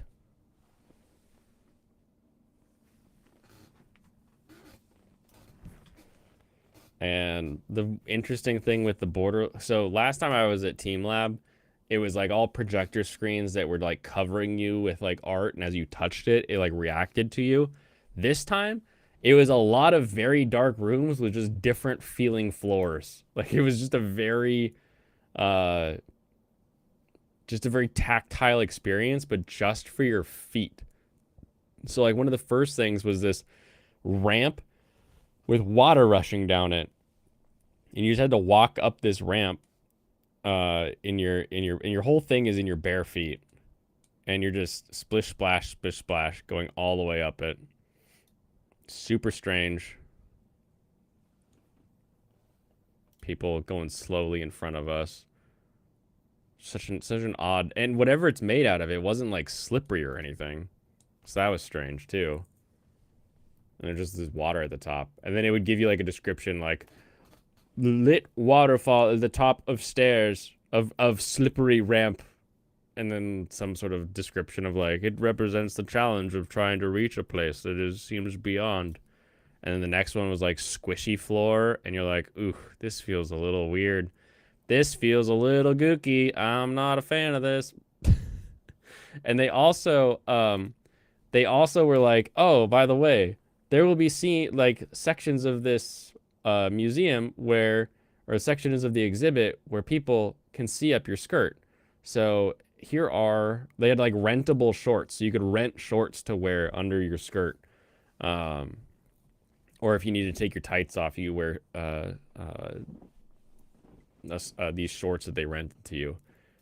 And some people that really should have rented the secret shorts did not rent the shorts. So here we are in the all mirrored room where I had to censor away some of my videos because of people who were like, I don't need no shorts. It's like, you do, and I don't want to see none of that. Um, it was bright. It goes on forever. And then the next one was the worst one. This was like knee-high water for me. And you just know. It's all cloudy. Like, it was all milky so they could project these images on it. But you just know there's gotta be like some band-aids floating around. And then like there were mats on the bottom of it that were all like, you know, non-stick or like non-slip mats. And there were a couple mats that were like folded over, so you would go to step down, you would hit like the folded over corner of a mat, and it would just feel like the second you touched it, you were like, that's somebody's finger. Like it was not fun. Somebody found a way to piss in that. Exactly. Exactly. This one is big balls room. It's a room full of big balls. Again, mirrors on the floor. Put the shorts on, you weirdos.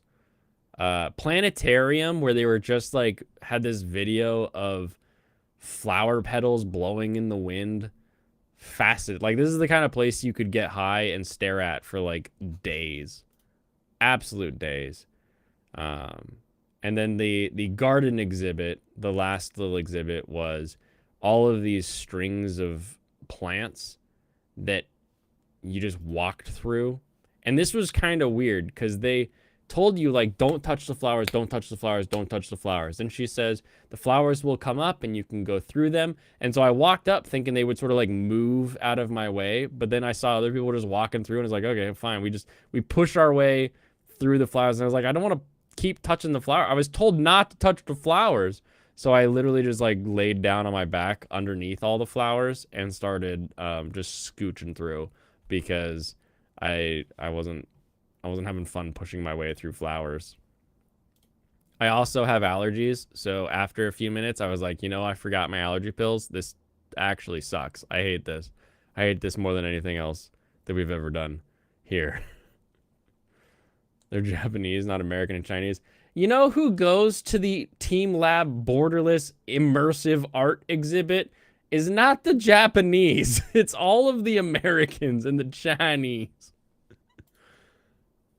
It was beautiful. Like, it looked really cool, but yeah, having allergies and being around plants always sucks. And the benches outside even were like, we're gonna give the art kid the chance to engineer a bench, and he comes up with this maze thing. So that was fun. Oh, and Bar Lupin. This was the end of the night.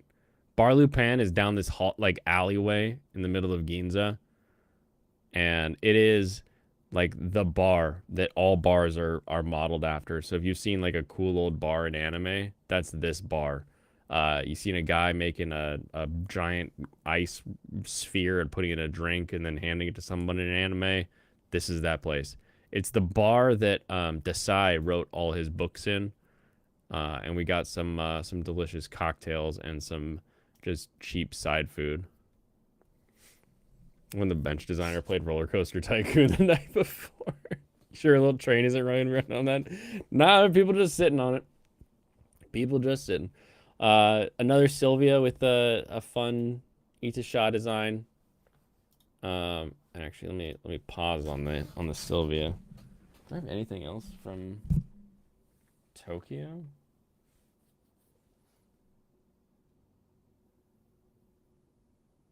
I feel like I should have more from Tokyo, but I really just don't. Oh well. Moving on. Ekiben. That's trained food. Kids have little silly trains that their bentos come in, like the Oshiri Tante ones. Adults just get a beer and a box full of fish. I freaking love this one. I got it last year and it was delicious, so I got it again this year. It's just tuna chunks with salmon roe, and then this is like egg or something like that. Freaking good. We didn't have the Mount Fuji side because there were 3 of us and we got all 3 of our seats next to each other, so we just kind of like shot it through that guy's little viewing window there. So there's Mount Fuji. What if you don't drink? You just don't get I paid separate for the beer, so you just get something else. How's it going on, Tim? So there's waifu's 7% lemon sour and a little cookie. And then we went to Nagoya. Nagoya, not super common place to go. We specifically went because it has the new Ghibli park, and the castle was like the first thing we wanted to see. Had an entire section that was being renovated, and I just had never seen the bottom of those ponds. Like, you see the ponds, and they're kind of cloudy, but you can see the fish swimming around. So it was kind of cool to see the whole area like drained out, so you could get an idea for the shape of the bottom. So that was cool. Tiny Cookie still better than Scam Pokey is selling. It's true. Tiny Cookie is delicious. It was like $1 for a box of Tiny Cookie. Tea House, Wisteria, beautiful stuff always. This is Nagoya Castle, famous for being the area for Ieyasu Tokugawa. So you got like his symbols there and everything. I got a melon frosty thing. Was Han there? Nah. He's busy trying to figure out how to get money to make Initial D live action. But this palace is great. It smells delicious. The whole thing is like so much Hinoki cypress in the ceilings, the floors, the walls. Everything is so much of that cypress tree. It smells like Grandpa's wood shop, and I absolutely adore it. This is all wood that's been painted, but it looks like it's, you know, a freaking like cast thing of bronze or something. Lacquer is super weird, where you like paint it on, but it becomes hard enough that you don't have to worry about it. Side of the castle. This one was Idolmaster, I think. Yeah, Idolmaster. It says right there. Why did I guess? I could have looked. Also Noritake. Now, we went to the Noritake garden because A, it said it was like a tourist attraction. B, our wedding china was Noritake. And that was it. It was like, we'll see if there's anything interesting there at Noritake. And then we come to like find out that like Noritake, ceramics. And I was like, why didn't I think of this before? They do all kinds of stuff, like ceramic brakes and metal fittings and stuff. Freaking toilets. Toto Toilets is a subdivision of Noritake. Grinding wheels and like freaking rocket parts. Like, there's so much stuff that this company makes and has like branched off into other companies. I was like, I expected this to just all be dishware. China. Sorry, this is Japan. But it was great. It was beautiful. I really, really quite enjoyed it. I wasn't expecting the museum part to be as fascinating as it was. It was also quick. It was like one giant room that you just kind of walked around the perimeter of, and you were done. You're like, cool. I didn't have to like waste a ton of time or spend anything on it. Dinner was Sakai no Yamachan. So this fried chicken wing is freaking delicious. So freaking good. And it's weird because it says on the menu like how much of their what do they call it? Premium pepper? Premium pepper? What do they call it? Super pepper? I don't remember now. I'll have to look it up. Sounds like some of the big conglomerates that do all kinds of things, like the Mitsubishi, Honda, Fuji Heavy Industries. Yeah. Yeah. Why I look at that, did I think those were frog legs? I don't know. I don't know why you thought that, but it says like phantom pepper. That's what it was called. It was like phantom pepper seasoning, and you could get a little, or you get none to a lot was like the list. So you could do no seasoning, or you could do all the seasoning. And it's not, it says phantom pepper, and I was expecting just like some silly pepper stuff, but it's just a pepper forward like seasoning mix, which is still kind of weird for chicken to have that much black pepper on it, but it was pretty tasty. Pretty tasty overall. Karaage was good. They also had a saucy version where they covered it with soy sauce as well, because fried frog legs have the same color. Oh, also shrimpies with the big heads Head sticking on the end. Gotta eat the whole thing, everybody. Once it's been fried, the head and the tail are edible, so make sure you chew. My beer ball, which is whiskey and a beer. First tiny food truck, I think, of the video. This only excites me and other people like me, but they have a new taxi. They have a new taxi in Japan that is a Toyota Japan taxi. It is literally the model Japan taxi. And this is fascinating, and you notice it because this is the old taxi, the Toyota Crown. The Toyota Crown has been the Japanese taxi for like, I don't know, 40 years, maybe longer. And it's just insane that there's a new one. And you're like, man, that taxi, it looks useful. Like it's a slider door. They're super tall, so you can get all your luggage in them and people. But there's just something kind of cool about the old sedans that were just like, that's a taxi. But like, this is like, it's like a robot taxi. Super useful. How small taxis, how huge the mirrors are. Yep, got to see. Red bean and butter toast. Ogura toast. Ogura toast. It's delicious. It's sweet. It's like putting a not super sweet jam on your toast. It's like a hearse for the Imperial Dwarf. It does. It does. That's what. It does look like a hearse for like someone who's less than 4 feet tall. Oh, that's great.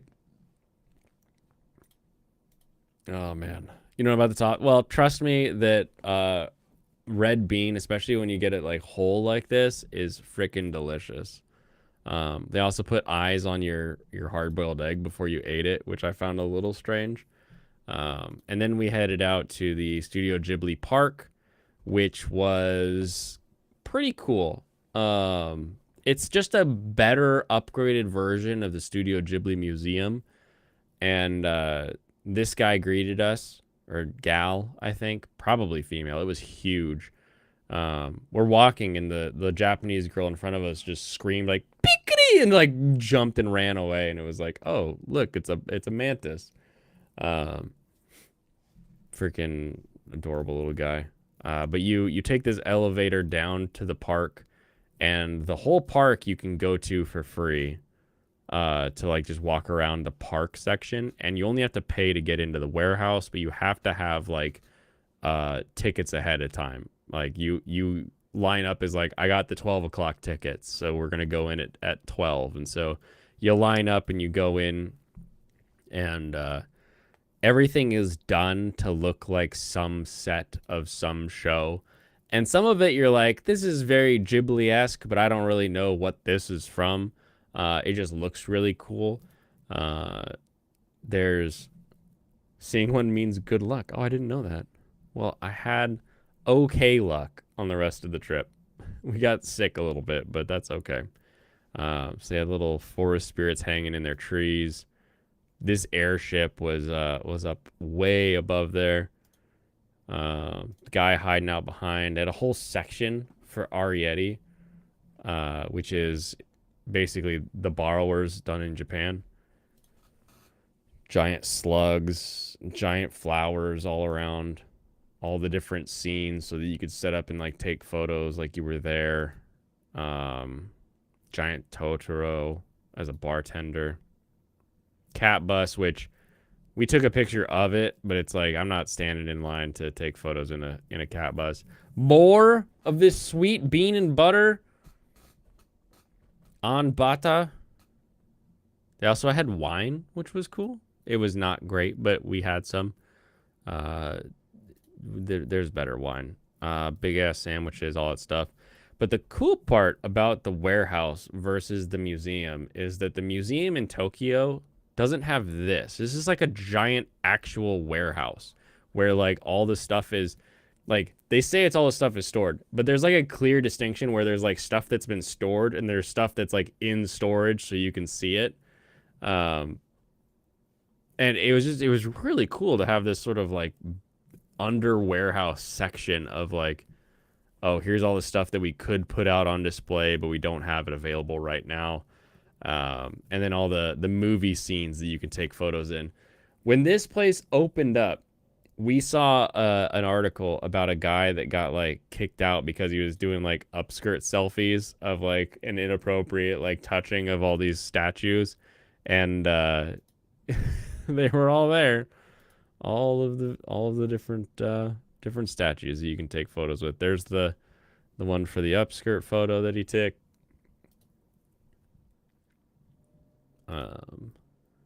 When Baba was in this glass building, and then we also had tickets that let us get into the Mononoke Village, which really was just this bore. And then there was like this room in front of me here. You can go in there, and you could do some like yaki onigiri, which is like a rice ball that's been fried on a grill. Yu Baba. The kids section is all designed like the Cat Returns land. So if you've watched Cat Returns, this is the labyrinth, and it's like, yep, just throw your kids in the labyrinth and see if they come out. That was a great idea. Another giant spider. This one, of course, had a racing livery on it, so it had that bright yellow or green, whatever color that is to you weirdos. Can't say the name without chucking like a school kid. And then on the way back from Studio Ghibli, we had tons of time. Studio Ghibli's park did not take as long as we expected. So on the way out, I had seen the Toyota Museum, and I was like, oh, it's like on the way. Like, it's right off the station. So we stopped and we went to the Toyota Museum. And so this is now, I have been to the Honda Museum, I have been to the Mazda Museum, and now the Toyota Museum. And the Honda Museum is, here is a museum of race cars. Everything in there is about racing and how we race and the evolution of race cars throughout the years. Mazda is a tribute to the Japanese work ethic of, we made this vehicle and it was doing well, and then our everything melted in the bomb, and now we've rebuilt, and our resilient people have come back, and they made the 787B, and they've done all this other cool stuff. That was the Mazda, like the Mazda one, when they're like, and they start rebuilding after the bomb. They're like, our spirit would not be broken. We would come back and we'd build trucks. You're like, do it, people. You have that like that inner like swelling. It just feels, you're like, yeah, you can do it, everybody. And then Toyota is just straight up history of vehicles, from like the very first Benz motorized carriage to the modern like LFA and stuff. So it was not just Toyotas. It was a little bit of everything. There were Dusseldorfs, there were Datsuns, all kinds of vehicles. What was funny to see, so like a Dusseldorf, the hood on a Dusseldorf is like 5 feet off the ground, the top of the hood. This little tiny Datsun, the hood is like 3 feet off the ground. Like, it's so much smaller even back there. Don't let boys bulge near them. Oh no! The radiation only made us stronger, Gaijin. It's true. They came back with vengeance and took over an economy for many years.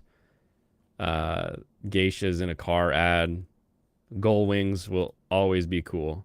I don't care who you are. Lupin the Third. Then they had this whole like timeline of like how all the different companies in Japan, so Toyota, Daihatsu, Subaru, Nissan, Isuzu, Hino, Mitsubishi, Fuso, something trucks, Suzuki, Mazda, and Honda, and all their different developments throughout the years. Another one on like the Japanese automotive industry versus the rest of the world, and you had just this crazy production spike.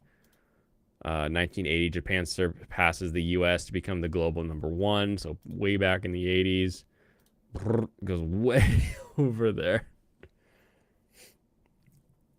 They had to learn to rebuild quickly after all those fights involving Godzilla. It's true.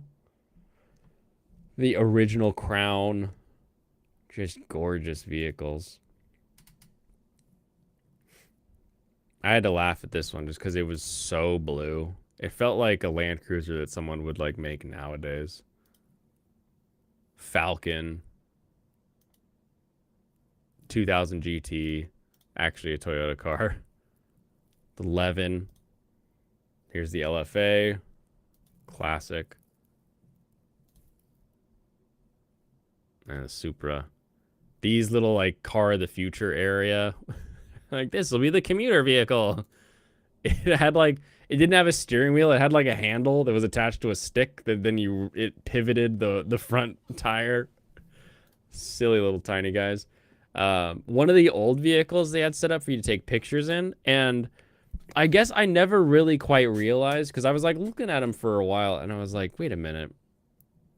What did we do before we had a carburetor? You were the carburetor. You literally just spin these things for your gas and your air, not just your, like, oh, I'm just stepping on a gas pedal and the car will mix it for me. You're mixing your fuel and air ratio. You guys love old cars? Oh, me too, Fansite. Me too.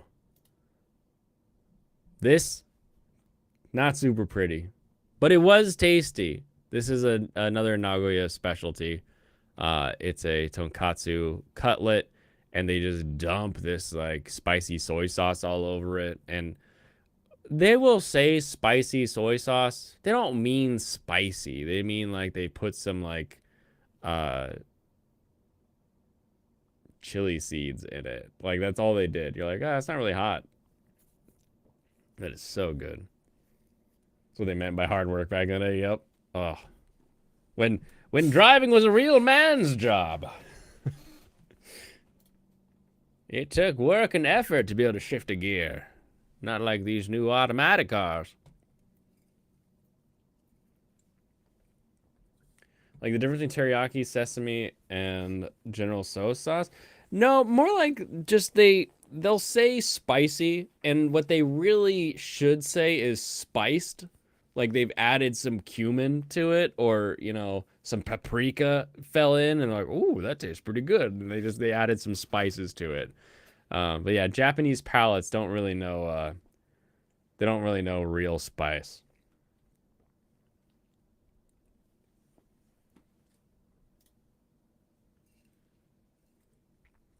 And when you order something spicy and it shows up and you eat it normally, they kind of freak out. They're like, "Are you sure you want to order this? Are you sure?" We'll get to that later. Another breakfast, again, just one of those. This is a different location. These sort of bakeries where you go through the tongs. We have a bunch here in Seattle. They're like the only kind of bakery in Japan where you find like all these like multiple different pastry things. A lot of train stations have them, and you can just kind of look through and pick what you want.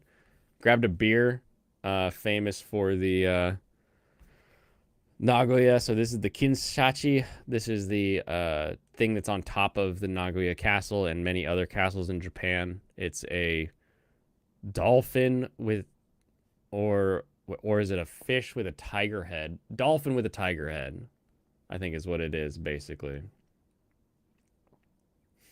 Oh, welcome back, Alejandro Managas. Tadaima, I guess. Okaidi? Which one do I say? I forget. Okaidi Nasai?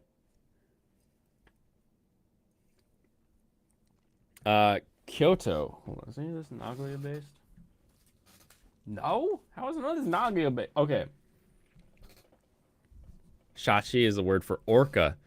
You know, I saw orca, but like when I was trying to figure out, I was like, okay, what are these supposed to be specifically? Like one thing said orca, but I was like, it's not really an orca though. Like, does Japan have, because in the Northwest, we have a huge orca culture or whatever. Seems like too much soy sauce. It wasn't all soy. It had a good sweetness to it on that katsu. And when you return, you say tadaima. Yes, tadaima. Anyway, that's why I thought wolf's headed dolphin made sense. But then we also call orcas the wolves of the sea. So maybe it is just supposed to be an orca. But it also has scales, which is weird. Okay, so Kyoto. Kyoto, our hotel was right in like the shopping district, and we actually had like an anime hotel next to us, and that anime or not anime hotel, and like an anime shop next to us. And I am not a figure guy. You guys may know this. I'm not one to go out of my way and get figures. But when figures are on sale, I go ahead and get figures. So, I haven't even opened this up yet. I got a used REM, because I was like, this thing's cheap enough. I can put that in the background. That'll be fun. Come on, plastic. Work with me here. I don't even know if like all the stuff's in it, but it was like half off of already a really low dollar amount, and I was like, yeah, I can get some figures for the background. So I got figure for the background. Number 1. As in ReZero? 100% as in ReZero. So, Ren as in ReZero as a little sheepy. And she's got like a little stand. It's cheap and it'll attract the coomers. So I got a REM stand. And I got a Ursayatsu Lum one. And it was like used. It says used unopened. And I was like, well, if I'm going to get a used, I might as well get used unopened. That way I know it's not spent any time in a jar. So I got that too. I was like, heck yeah. But I don't know if I need to open it. Like, I feel like I should open it, right? Like, am I some kind of monster? Am I some kind of weird monster who doesn't open figures?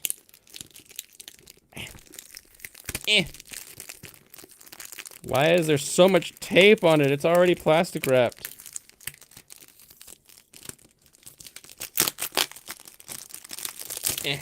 So these I got in Kyoto.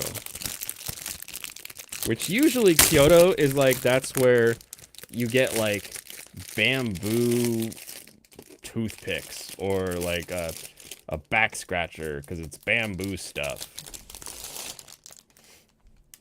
You checked and it is gold orca. That's hilarious because I really had no concept whatsoever of the Japanese even knowing what an orca is.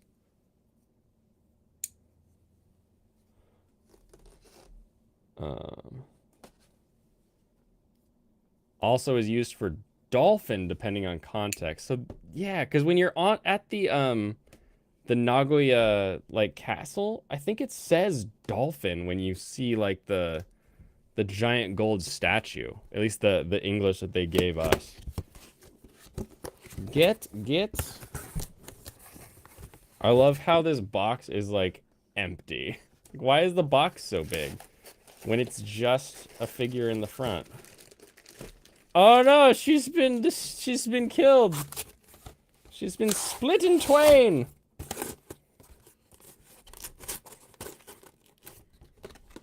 Doesn't make any fucking sense.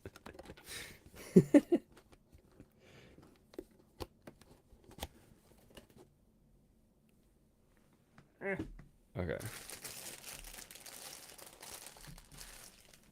Also, if you're ever traveling, these things are freaking amazing. So they're like shears, just in case you gotta like cut somebody out of a seatbelt or something. It's got a seatbelt cutter, and then also like cut them out of their clothes for CPR. It's got the little bump on it and everything. But they also fold up super tiny. I used these more times on the trip than like any other EDC thing that I picked up. Fuck you, Eru.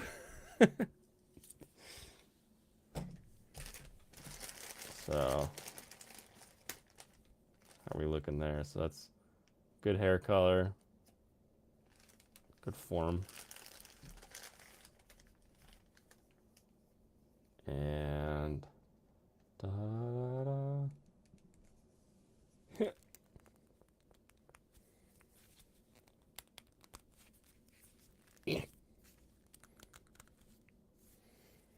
Okay, and bingo. So now we have a Lum, full design. Love the hair. The star will clip into her foot so she can stand up. And I now am a figure guy. I have now officially paid for figures. The last figure that I have, I got in like a loot crate, so I didn't technically pay for it. You checked those scissors right? Yes, those scissors were just in my med kit, which goes in my checked luggage. They have a 5-centimeter blade on them, which I know because they actually have like a little measuring numbers on them, so you can know like how long something is, I guess, if you're cutting it. Nerd! Yes, it's true.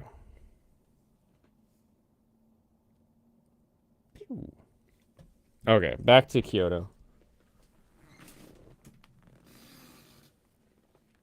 So Kyoto, tea, went to Kuzukiri. This place is very, very fun. It's got these bouncy noodles that you dip in like a brown sugar sauce and just eat them. Arrowroot, so the noodles have like no flavor. We also had watabi mochi, which is a mochi that's made from fern, like fiddleheads.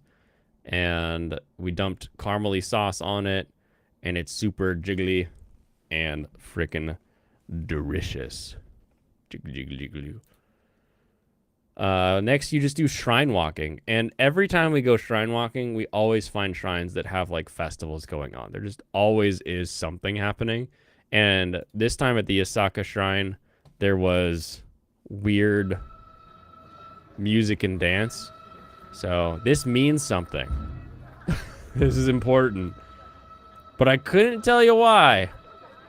But I did see signs for the event, so that happens. So you got 4 guys doing slow dance, interpretive up above, and then you have a whole bunch of geriatrics blowing as hard as they can into their little flutes.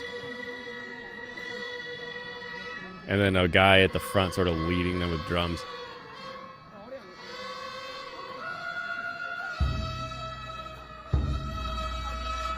The worst part of this entire performance is when they'd get a key change. Because it's like a kazoo, basically, where it's like their breath really hits the notes and their mouth is like forming like whether or not they hit a note. So they're like,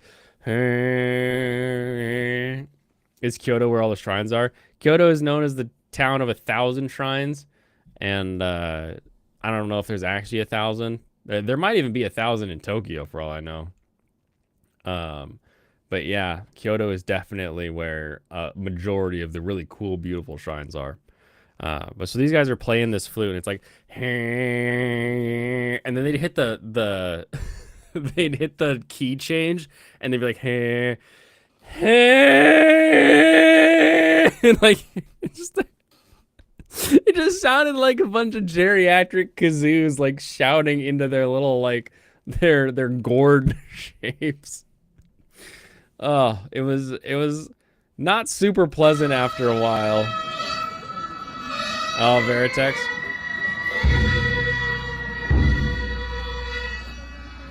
Blow, old man, blow! Anyway, that was a good time. Awesome, Veritex. Well, I'm gonna keep on trucking. And you can catch the replay. Next one was Fushimi Inari. Fushimi Inari, a shrine that up until last year I'd only seen at night, is a 24-hour shrine. You walk between the thousands of torii gates. All of these torii gates. There were cats, because there's always cats.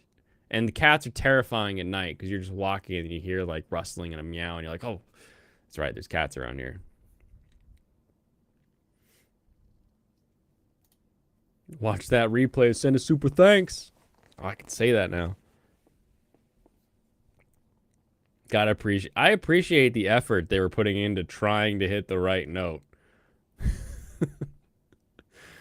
Um, but yeah, Fushimi Inari is fun. It's a good walk. It's got a lot of fun shopping since it's sort of the fox deity. So all of the shops have sort of fox related things.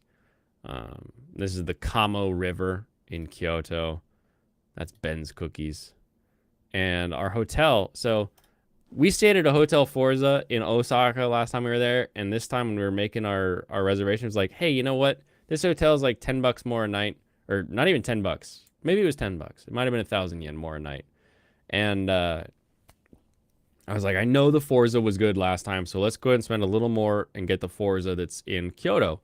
And the Forza that's in Kyoto because of a free glass of sake every night. They give you a coin and you go over and you grab a cup and you put the coin in and you get a little splash of sake in your cup and you end every night with a little bit of sake. And when you got people in your group that aren't huge fans of sake, you get more than one coin. It was great. And honestly, Forza always has like nice, big, decent rooms. So huge fan. Hey, look, it's another Hyundai. This time it's working as a taxi. Electric vehicle taxi. Beautiful. Are you sure they were cats and not spirits? No, I'm not sure if they were Baka and Echo or not. Anytime Big Z video, over on Rumble, I've had Big Z video that I've been responding to from time to time. Thanks for showing up for the Rumble stream. This alley is called Pontocho, and it is this little tiny alley next to the Kamo River where all of the fun little bars are. This place, Yuzugen, everything is yuzu flavored. You need reservations. They're easy to make online. Just go on their website. Most of the websites use a table reservation site that's easy enough to just for Google to translate. And what you get is a big bowl of their yuzu broth, and then you drop the fried fish in, and it starts to melt away, and then you drop all the rest of the fish and veggies in, and you eat it as it boils and cooks in that big old hot pot. So good. So good. And then they had two different types of dumplings. One was a ginger dumpling. The other one was just like their plain yuzu. Ate a whole like fried fish and everything. They went hard on that theme. Yeah. You go to most restaurants, they have like a yuzu liquor that you can just get a glass of. Freaking just all of them. Also, I had to laugh that we have all these yuzus that you can get. You can get them on the rocks, water with some soda. There's Kyo, Komachi, Nigori, Stikina, and then we get Ho-Oh Biden. Ho-Oh Biden was pretty tasty, I will say. I was expecting it to be silly or tart, maybe too old, but no, it was decent. It was a decent decent yuzu soda. Nigiri, like similar to the big booby cosplayer, Nigiri, but Nigori is it's an unfiltered sake. This is the alley, and then down one of the random alleys, it's political things that made me an enemy for life. There's no politics in yuzu, man.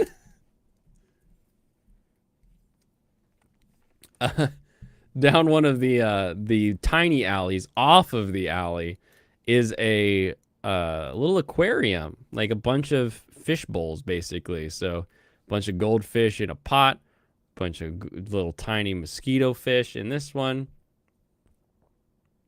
Listen,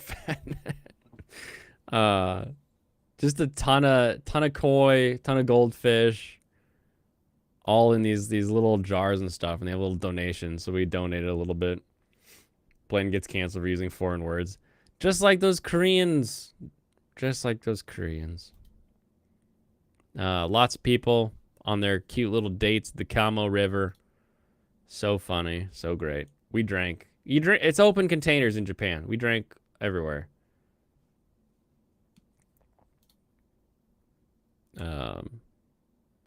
This is so we went to a Sento, And the key was just really fun with this key. Usually these are like wood, and so you pull your wood block out and it has the number or letter that matches with your locker. But I liked these. They were like spring loaded and everything. Really just super simple, super funny. Silly turtle sign.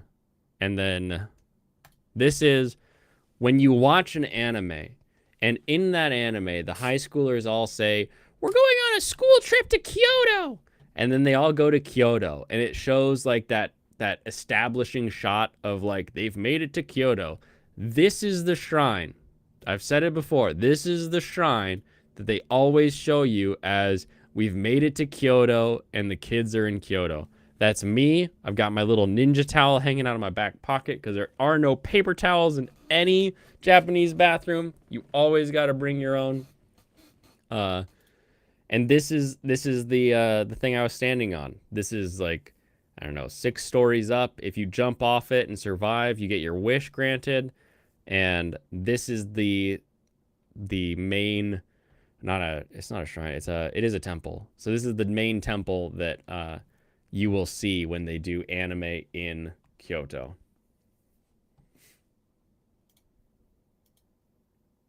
Bunch of Jizo statues all over the place.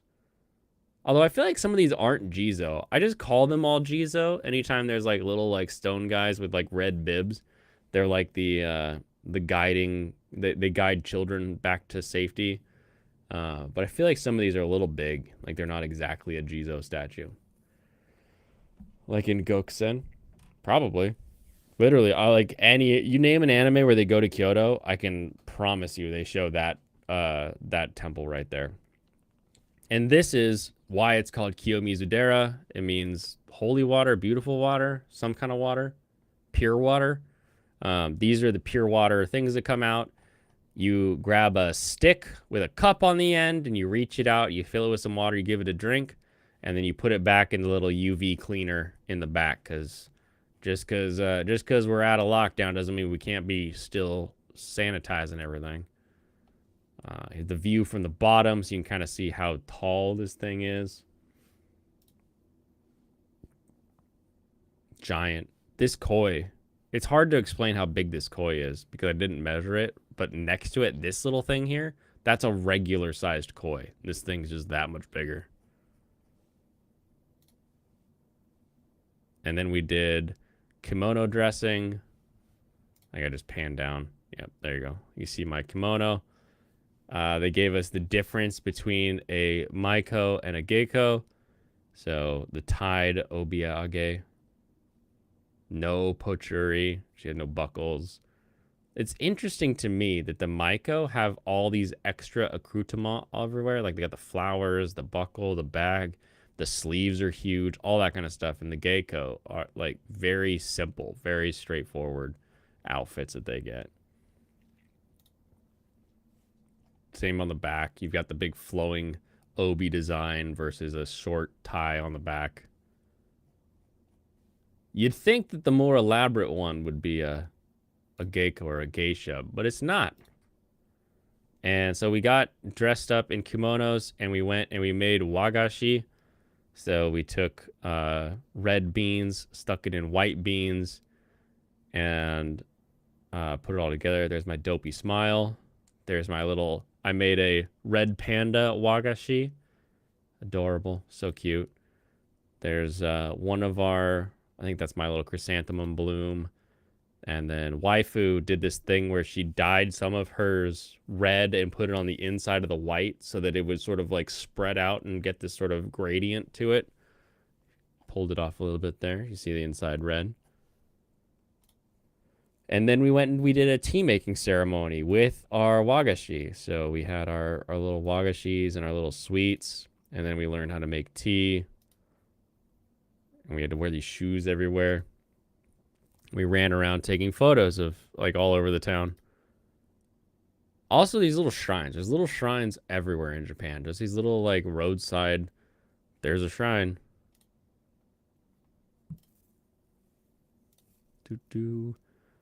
This is, wow, look at that guy. He is not having a good day. Come on, man. You're in Japan. Cheer up a little bit. This is just a big shopping street, so you can go just buy food. American Blonde Blaine. That's Beach Blaine, actually. So you buy some katsu from this lady. She fries it up so it's a little bit crispier when you buy it, when you bite into it. And then from here we went and we did the yokai parade. Let's see if there's. Yeah, I think it was just like ring-a-ding noises. So this whole thing is gonna get uploaded in some format, but this was a very, very fun event. You had all these different people dressing up in all these different kind of yokai designs. Some of them, like, you kind of recognize. You're like, oh, yeah, I feel like I've seen that in anime before. And others, you're like, I don't know what the heck that's supposed to be. Like, they're clearly like an Onibaba, like an old hag. And then it's like, okay, is this the fox? There's no ears, though. And the like, I don't know if they were, like, high school or older, but, like, the girls in front of us that just, every time they see one, they're like, woo! Like, relax a little bit. And then I thought they were kind of annoying. And then across the way, this one gal just kept screaming every time she saw some. And then they had the VTuber cosplays right there, the little antler one. Full-on furry costumes. This is, maybe we'll watch this whole thing. This is a creepy little, like, alien thing going on here. One-eyed freak. Another VTuber. I just called them VTubers anytime I couldn't tell what they were, and they had more human things.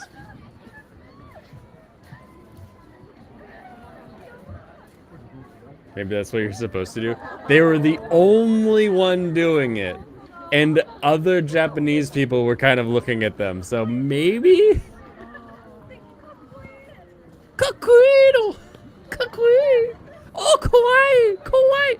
It's kawaii, Serrano. Sorry. So, kawaii is cute. Kawaii is scary.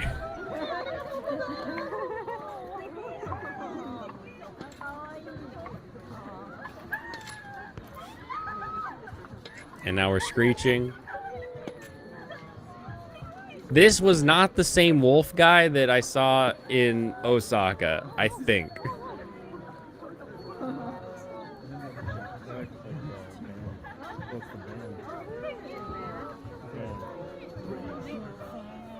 Definitely say kawaii though. Oh, I thought you were talking about the lady across the way.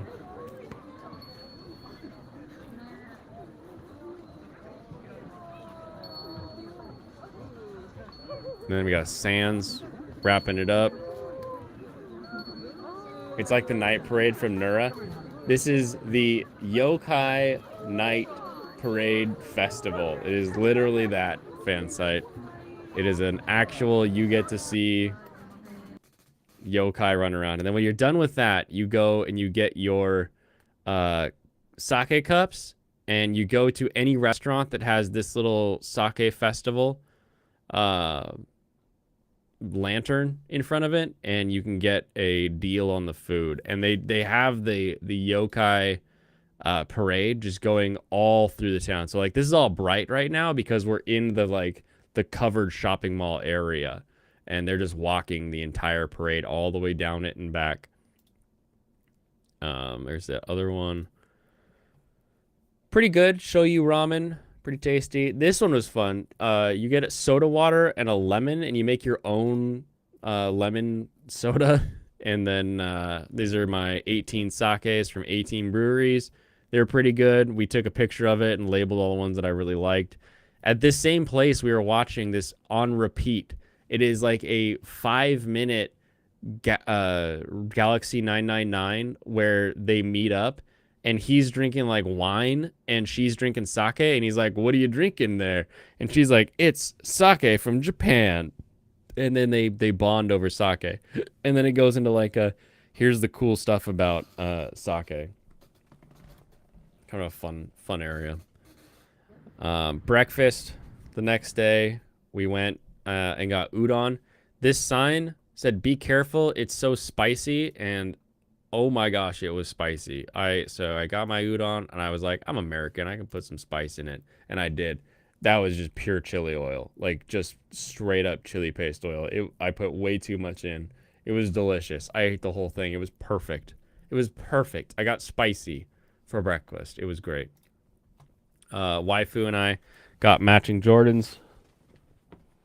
Oh, the Jordan lows, because I don't know, it's a good silhouette. It's an interesting color.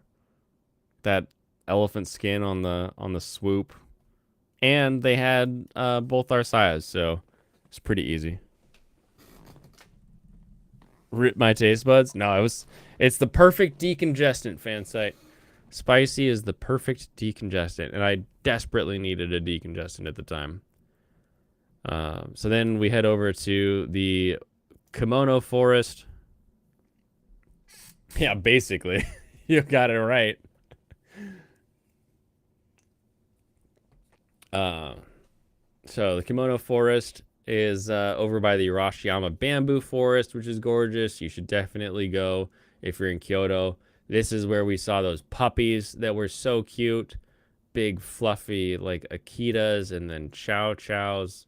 Let's watch that puppy walk. Look at his fluffy butt. Everybody loves a puppy. And then they all posed for their pictures. And it was like just a group of people that were like all dog walkers. It was great. Lolly could have used that chili oil, damn sinus infection. There's another thing. This robot like commercial that like transformed and flew into this guy's nose and fought his boogers, and I was like, I want that. And I got that, and it worked great, but it also tasted like ass, like grass ass. Cremia, it's like a super rich soft serve. And then the Togetsukyo Bridge. This is that, like, you see two samurai fighting in the river. This is the bridge where they fight. That is just what this bridge is. I saw this cool ass looking car, and I think I'm gonna like post it on the what's this car subreddit, because I was like, I don't know what that is under there, but I know there's some autistic people on Reddit that'll be able to figure it out for me. Wasabi also helps. Also, the Japanese mustard is great. Like, you know, you like Chinese spicy mustard, really spicy hot. Japan has the same thing. Plus, they have kosho, which has a lot more flavor to it than the traditional spicy mustard from China. Boom, boom, boom. I got an IPA and some cold soba because it was freaking hot. We're there in like October, and it's still like boiling hot. Or I guess this would have been early November. One of the bridges Kenshin broke. Yes. Also in the fourth season of High School DxD. Paid cash for some grass ass. It's true. For some ass grass. Ginkakuji. This is the Silver Pavilion. This is my favorite. Me and Waifu both. This is our favorite sort of pavilion grounds, because there's also the gold one, but the gold one is just a gold pavilion out near the water that a bunch of Chinese tourists mash in front of to try to take their pictures, whereas this one has like a big beautiful garden. Everything around it is like luscious and fun to look at. There's lots of fish in the water. There's these steps up so you can get this beautiful view of Kyoto. Like, everything about the Silver Pavilion is just fun. There's the pavilion down there. Whereas, like, the golden one is like, all right, we got our picture of the golden pavilion. Let's leave now. Global. Yeah, it was rough because it went from, like, being, like, cold or from being, like, really hot to being wet and just, like, started raining. And it's not like Wasn't like Seattle rain like the whole time. There were a couple days where it was Seattle rain. You could just walk it off with a cup of coffee. But there were a couple days where it's like, I'm getting soaked. I need my jacket. But it still wasn't like that cold.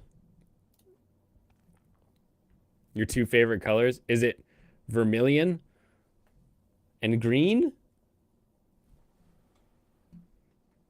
This is an aqueduct that brings water from the Lake Biwa over to Kyoto. Also, there were, because of like our hotel was next to a Rolex dealer. And like our hotel was not that expensive. It was not. It was you know, $100 a night, because that's what I try to stick to, is like $100 a night. You're gonna get a decent enough hotel that you're not like overpaying for, but it's also not like gonna be garbage. Unless you're going to like a ryokan or like some sort of specialty experience, like $100 a night is kind of your plus or minus 20 from that. That's what you're kind of shooting for. But there were so many Ferraris, Lambos, all this stuff just up and down this shopping street. Oh, gold and silver. Silver and gold! Wahoo! All right, Yukon. Then we went to a place literally called I Love Gyoza. And it had mini gyoza, which are these little wonton looking things. And then it had jumbo gyoza, which are these normal looking gyoza. But the best part of I Love Gyoza is as we're sitting there waiting for our gyoza and our highballs and stuff, this old couple comes in. And I mean like 70s, 80s. Like if I told them they were old, they'd be like, "Yeah, we're old." Like they wouldn't doubt it. But they come in and they start looking at the menu, and then I hear the lady. She's like, "What's a gyoza? What's a gyoza?" And it's like, wow, how did you say it correctly, not knowing what it is? And the guy's like, "It's just like the meat dumpling thing." And she's like, "I don't want that." And they left. And I was like, why do you go to a place called I Love Gyoza if you don't A, know what gyoza is, and B, want gyoza? It didn't make any sense to me. A little bit of English for this menu, literal English menu. So I had to take a photo of that. These sticks were all delicious. The liver was tasty. Their skune was decent. Their skin could have been cooked a little bit longer, but I'm okay. You know, I like a crispy skin. Some people don't.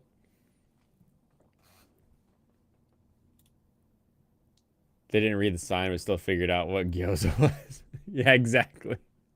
And like the sign was the door. The whole door said gyoza going up the side of it. And then from Kyoto, we went to Osaka. No more balls? No more balls. Only normal meats there. And in gyoza, or in gyoza. In Osaka, we're staying in Dotonbori. So I got a cola with ice and everything, and there was this really funny sign. So we got bad apples. There's 4 bad apples. They look good, but actually they are bad. Real words of genius on this sign. So just remember, bad apples. They look good, but actually they are bad.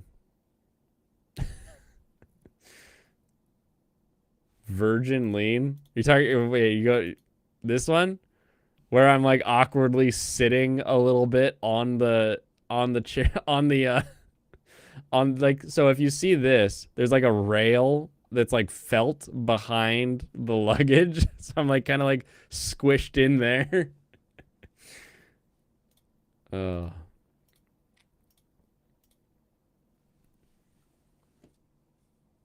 They just wanted to see the gaijin. It's true. So this is Dotonbori. This is the place that the hotel that we stayed at is actually at.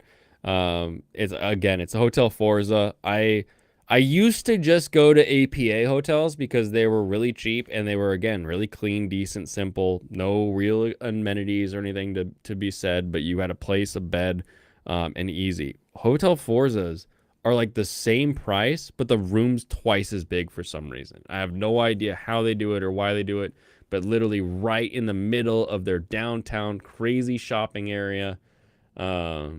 It's wonderful. Jamie, pull up the HoloLive Apple debate. What, HoloLive debate apples? We went to Hoshino Coffee. This is called an egg slut, which I've never called it that, but it's basically a poached egg on top of mashed potatoes. And I was like, that's delicious. Why do we call it an egg slut, though? I don't get it. From French toast there. And then we went out to the Osaka Castle. The Osaka Castle area, gorgeous, beautiful, but the castle itself looks really cool, is fun to go through because it's a whole museum dedicated to the summer and winter battles that led to the fall of Hideyoshi's family.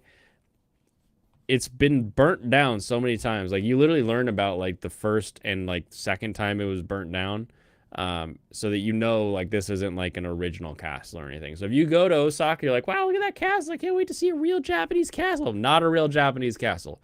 Looks like a real Japanese castle. It's beautiful. It's actually like 20 meters taller than the original castle, and it's a museum on the inside. The whole thing is just designed to tell you about what the castle was like. We get the Osaka Amazing Pass, and we skipped what was probably a 2-hour line to just jump into the castle directly. Egg Strumpet's a more appealing name.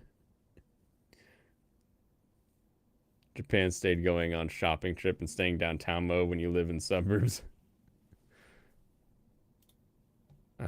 Beautiful view from the top of Osaka Castle. This thing down here is the Gozabune, so it's a little boat that goes through the moat. Gets you a really cool picture of the castle, and it's also free with your pass if you have time. Sounds like an omen. Uh-oh. There's a figure museum. I didn't go into the museum because I didn't really have the time or want to. But in the shop, they had little Godzilla fighting an Eva. Also, all of the Eva girls are sold out.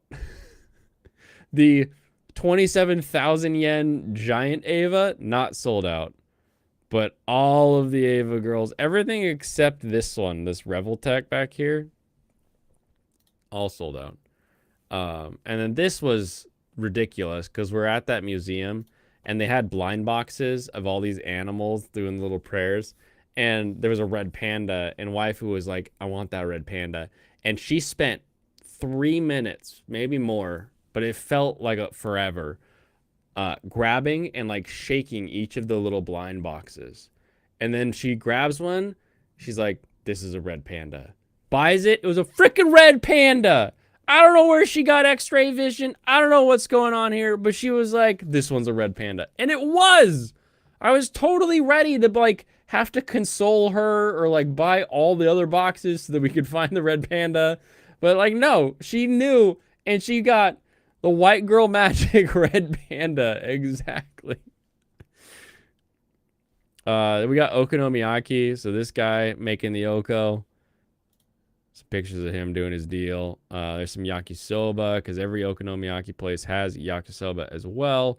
I don't know why this video came out sideways, but that's okay. She just scrapes it onto the burner in front of you, and it stays warm for the rest of the day. You chop it, you eat it. It was pretty good. Problem is, like, I feel like mine's better now. I feel like I've gotten to the point where I really do like mine. Better than the ones you get in Japan. So we also went to the print museum.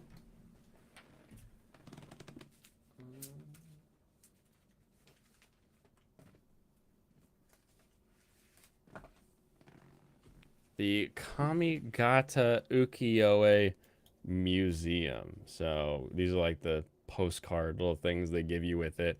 But we did ukiyo-e printing, where you put the paper down and you paint the block, you put the paper on it, you push it down, and then you peel it up, and you've got an image after you've done like 6 of them. Virtual Wi-Fi's do my blind butt. Exactly. superior Asian X-ray vision. Oh my gosh. The other day I'm listening to Flawed Man of God now that I'm back in town. And he says something about Blaine's yellow fever. And wife was like, why did he just say you have yellow fever? And I was like, I don't know. I'm not listening to his jokes. Everyone thinks you're Asian for some reason. It was pretty funny. So there's the image we made, a kabuki mask. And there's this kitty cat, cute kitty cat, just randomly down a back alley. The boat that's underneath, this is the Don Quixote Ferris wheel, and lets you take a boat out into the water. Again, Osaka Amazing Pass, you can do that for free. I'll have it stated, I didn't say it that many times. That's a pretty cool little sun setting.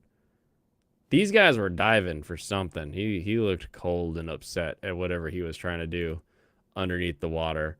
Also, there was a Spider-Man for some reason. Now, Spider-Man is like the mascot of Kobe, and Kobe is like an hour train ride. And anywhere that sells Kobe beef also has like Spider-Man on it. It was just really funny to see like a cosplayer dancing around like you're in like Hollywood Boulevard or something. This is the Ebisu Bridge.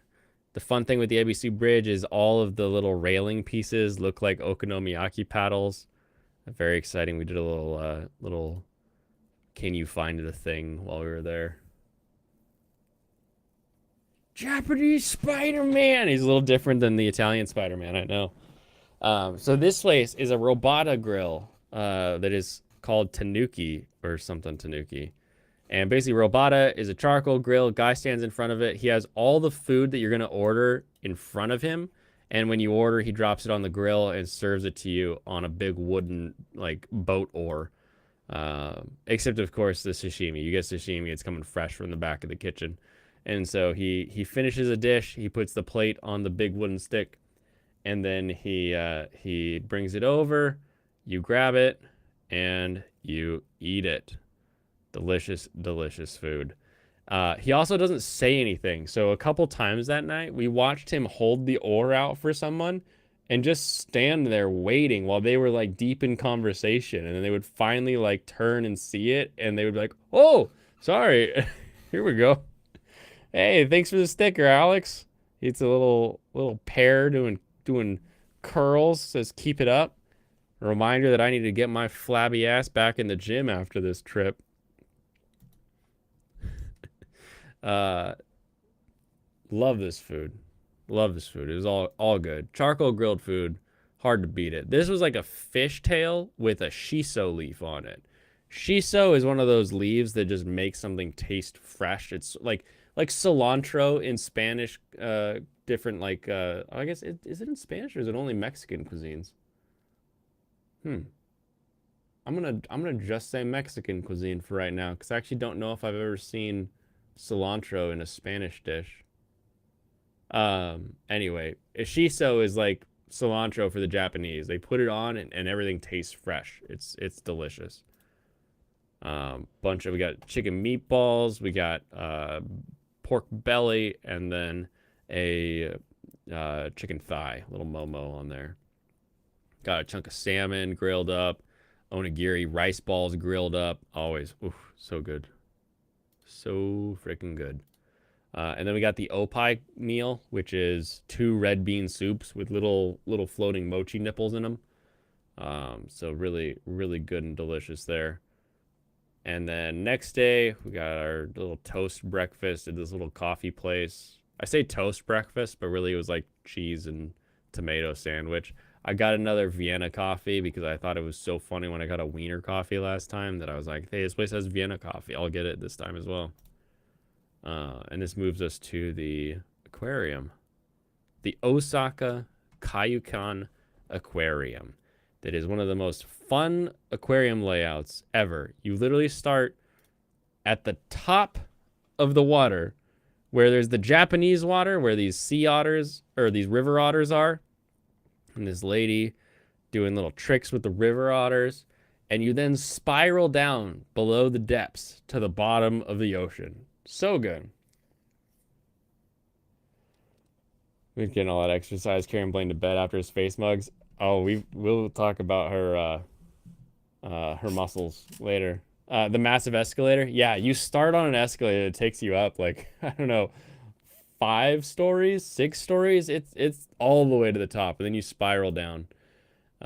This is where the Cody is. I posted a short about this last year, and I was like, I posted it recently from a video I took last year, and I didn't remember what this thing was called, so I asked people. They told me it was a Cody. Sure enough, it's a Cody. COATI. And then you get sort of you walk down the ramp a little bit farther, and you're like a little bit below the water. There's some paku. And then this big motherfucker, look at this fish. Like, you could barely see him. He's kind of floating. He looks like a log. Literally, my sister left because she thought he was just a log. And I was like, oh, no, he's moving. Because these guys, these Arapaima, they don't usually move a lot. Cilantro and Elvin every dish after Argentina elects libertarian president. Aren't they using the U.S. dollar? The USD is going to be their new cilantro. Keeping them fresh. Yeah, he started just swimming around the tank, which I've not seen giant Arapaima really swim around, and they're such goofy looking faces. It's a fossil. It's a fossil just sort of like moving through the water. It just sort of arrives wherever it looks like it wants to be. Sounds like the scary escalators at the Syracuse Mall. Maybe. I've not been to the Syracuse Mall, but if it has an escalator that's a single escalator that goes all the way up, then yes. Then the pièce de résistance for this whole aquarium is the giant whale sharks. They have 2 whale sharks.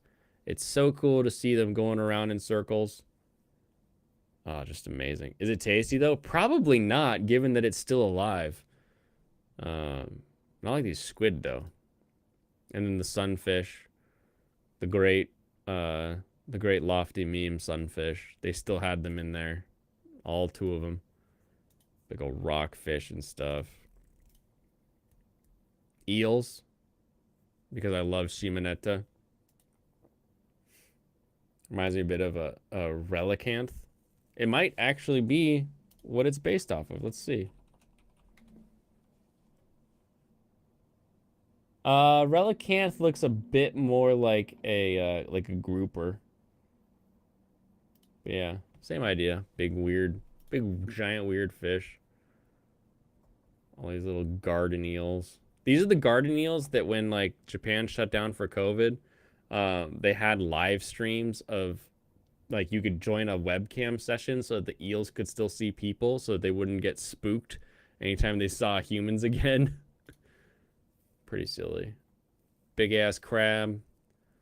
Happy seal sitting in his little bottom of the water. Now, a lot of people who watch anime or try to get into anime but think it's weird are like, why is anime so weird? Why is it gotta be so like? And you remember like anime in the 90s, right? We had Ava, we had Guyver, we had Dot Hack later on. We had stuff that was like questioning what does it mean to be human?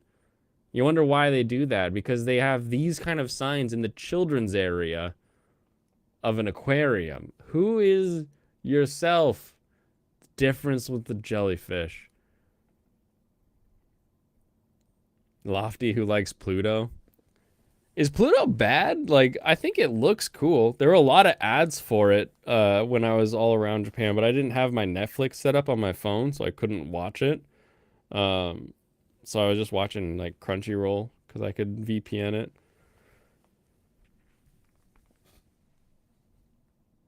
Because America.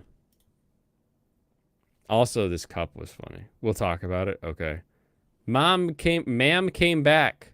My baby, it's time of the meal. She has a little meal for the baby. Ma'am came back. So we have the ma'am came back seal. Made me giggle too much. Hey, what's going on, Angry? I'm just now in Osaka. talking about having a deep fryer in the middle of our table where you go and you get a bunch of sticks of food and then you dip that stick of food into the batter. You dip it in the flakes, a little panko crust it, and you just drop it right in the fryer in the middle of your table and wait. It's good. And it's all you can eat for like 2 hours. And we went to pet cats. So I pet this cat that jumped on my lap. It was adorable. And we also pet another capybara. And this time we got it had food that we could buy. So we fed the capybara. And it was so happy to get our food. We got to scrape it. Silly little face. Squitch, squitch, squitch. Just little tongue hanging out. Little goofball.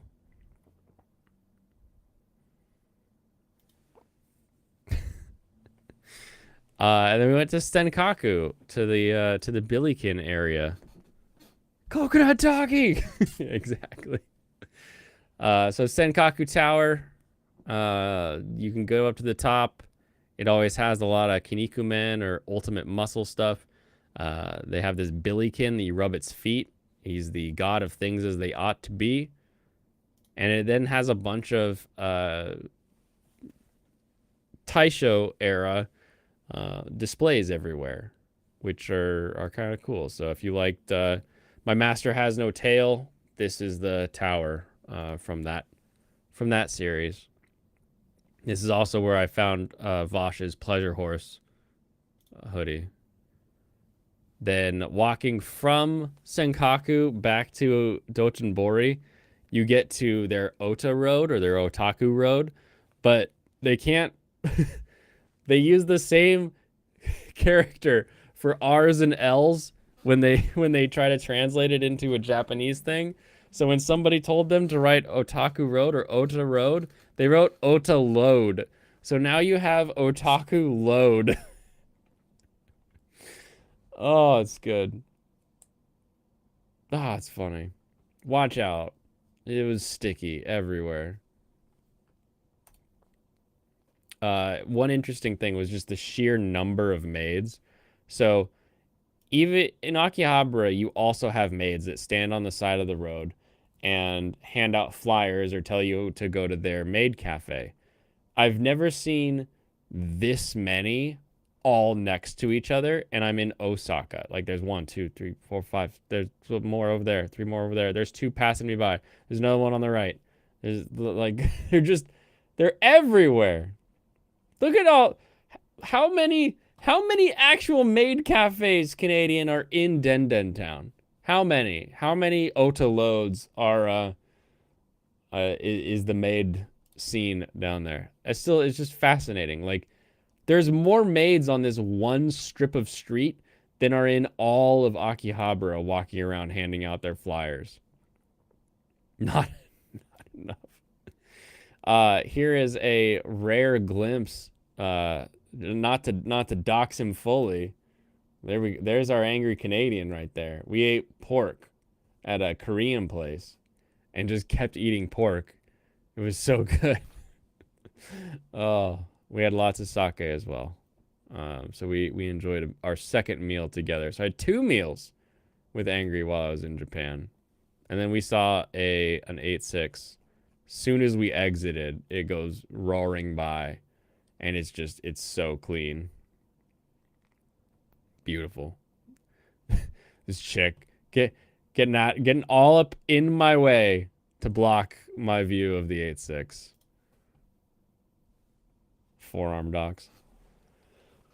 Uncle Rikuro has Rikuro's Jiggly Cheesecake. You may remember this from the famous video where I broke it by slapping it last year. But this year we were able to successfully film it without me breaking it. Jiggle, jiggle, jiggle, jiggle, jiggle, jiggle, jiggle, jiggle, jiggle. It really is just more of a souffle. Like it's a lot of beaten egg wipes basically. And then we had Red Panda. This is the whole video of the cut that I did where he gets right up and sniffs me like at the camera through the window. Jiggle physics is the jiggliest physics. Where is it? Show me your face. Show me your face, you cute little bastard. Doot doot doot doot doot doot. There he is. Oh, he's a big sweetie. He's got his apple. He loves his apple slices. He's like, do you got more apple slices? Give me the more apple slices, please. I love red pandas. They're adorable. Loading. Yeah, exactly. Buffering. Buffering. Saw a jaguar. It was tearing up a cardboard box. It was really silly. There's a tanuki. If you've ever wondered what a tanuki actually looks like, that's what a tanuki really looks like. This is a hippo, and this is Michael eating feces. When is monetization coming? It's now. You can currently join a membership level, gift memberships, and super chat or super sticker. In 450 more subscribers, we'll get actual YouTube ads. Then we'll be able to take money from the man. But until then, I've got audience monetization going. I just thought this was a lot of AC units. It was kind of crazy. New guy you're training tonight is rocking a Yu Yu Hakusho hoodie. Oh, that guy's, he's gonna be one of your best employees. Membies, soupies, stickies, all of it. We did a cooking class.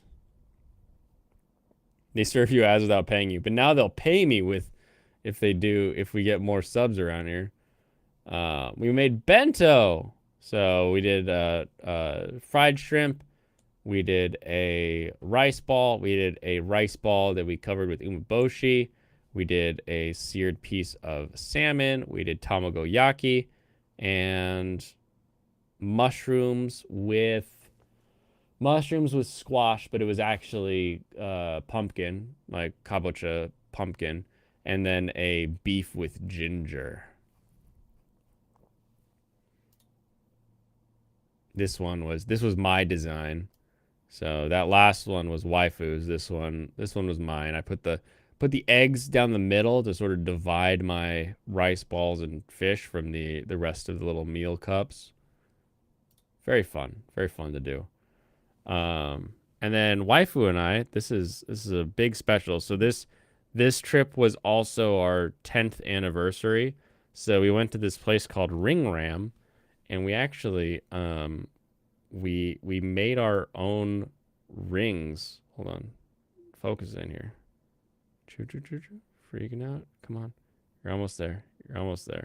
So we made rings. So all of the texturing and everything, and then the sizing, we did all of that. So it was pretty fun.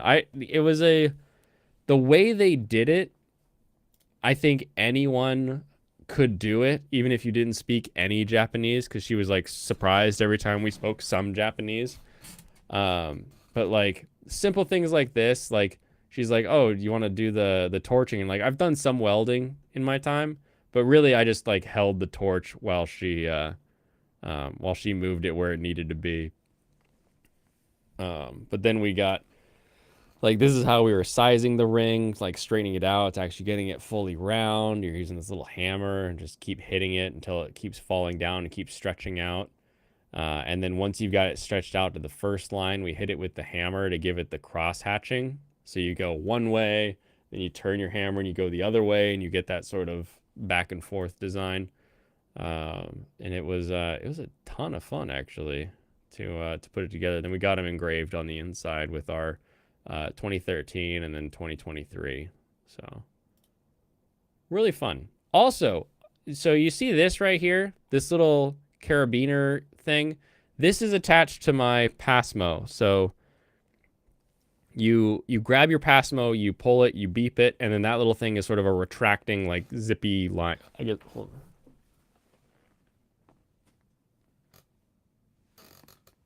I don't.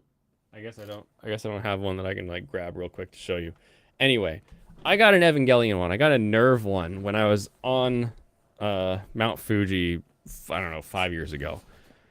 The ring ram lady, who was like our guide to making rings, she was like, oh, Ava, and I was like, hi, Ava Gaski, and she's like, oh, Evangelion, it was like her favorite. She's like Ichiban, like all this kind of stuff.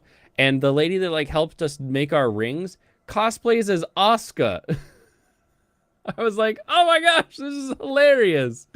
So, ring ram lady who cosplays as Asuka helped us make our 10th anniversary rings. I thought it was beautiful. 90s pop fashion tourist Blaine. I have a bunch of these shirts that waifu got me that are just Shein shirts, and they're all weird, but they don't last long. So like I wear them and then I can get rid of them because they're like $5. Sad she didn't say Chainsaw Man. Yeah, it's okay. They went to Spa World. I got the fried bucket, so it's an onsen bucket full of fried stuff. It was pretty good. Katie got the burger. Then some oni juice. This is one of the best sakes you can get is these little boxes of sake, the red and blue oni sake. Mr. Pringle getting a little cheeky cheese. I don't know why. He had this winky face to him. Time to stock up. It's true. Go to Shein and switch to like the men's section and get some button-down shirts. They like I don't know how different like the women's button-downs are at Shein. I feel like they over dark them too much of the time. And you can always do like a knot, you know, to like bring it in at the waist if you want. But yeah, those Shein shirts, you get 20 of them for I don't know. What's that? $100? Maybe less. That's the 2022 Pringles redesign. Oh my gosh, we got an expert here. I thought it was so funny. I was like, I've never seen him wink. I've never looked at a Pringle that way. Because doesn't a Pringle, it's the whole thing where like the Pringle actually looks kind of like a turtle. Here. The Pringle turtle face. So if you look at the Pringle can as though this is the mouth right here. So like that's a wide open mouth and this is the head and this is the eyes and everything. That he suddenly looks like a turtle going, fried stuff. Yeah, fried stuff is great. Mount Rainier coffee, because I'm from Mount Rainier. This was a part-time job, and I took a quick shot, and like sure enough, it was like 1,500 yen an hour. I was like, geez, no wonder they can afford to have like 50 employees at these little mom and pop places. They're paying them $10. Oh, he was doing the ads. So up on Mount Hakone here, there was actually fog rolling in. So just like MF Ghost with the Death Zone, there was like this crazy fog. This boar was cute. I just liked it. We got to our onsen, relaxed, enjoyed some onsen time. Saw this giant paper wasp. This thing was like 1.5 inches long. These are the two sakes that I was saying, the red and the blue one. They are freaking delicious. I caught up on some girlfriend because onsen and ryokan is all about relaxing. Just enjoy, sit, relax. So caught up on some girlfriend. Then we got to our dinner, which was 1,000 pieces of deliciousness. Every little bit really good. Here's so I took a screenshot of our Google Lens so you kind of see what like our life was like trying to figure stuff out. Was if you didn't know the kanji, you just whip out one of these and you can kind of figure it out. There's the different names of the different sakes here, and then also it'll even translate like little tiny things like here. Mikawaya was our ryokan that we were at. Get a tablet next time. I have a Surface, but it seemed too big and bulky. All right, Oxmoor, I'll catch you later. Thanks for the sticker. So our dinner was a giant nabe full of deliciousness. Oh, there was like 15 different mushrooms in here. I was like, holy crap! We got enokis, we got bushi shimejis, we got wood ear, we got stuff I'd never even seen before. I was like, I don't know what this is, but it's a delicious mushroom. Got more sake, of course, with a little hat. The hat's a cup, just kidding. You pull it off, you drink out of it. And then a little pudding for dessert.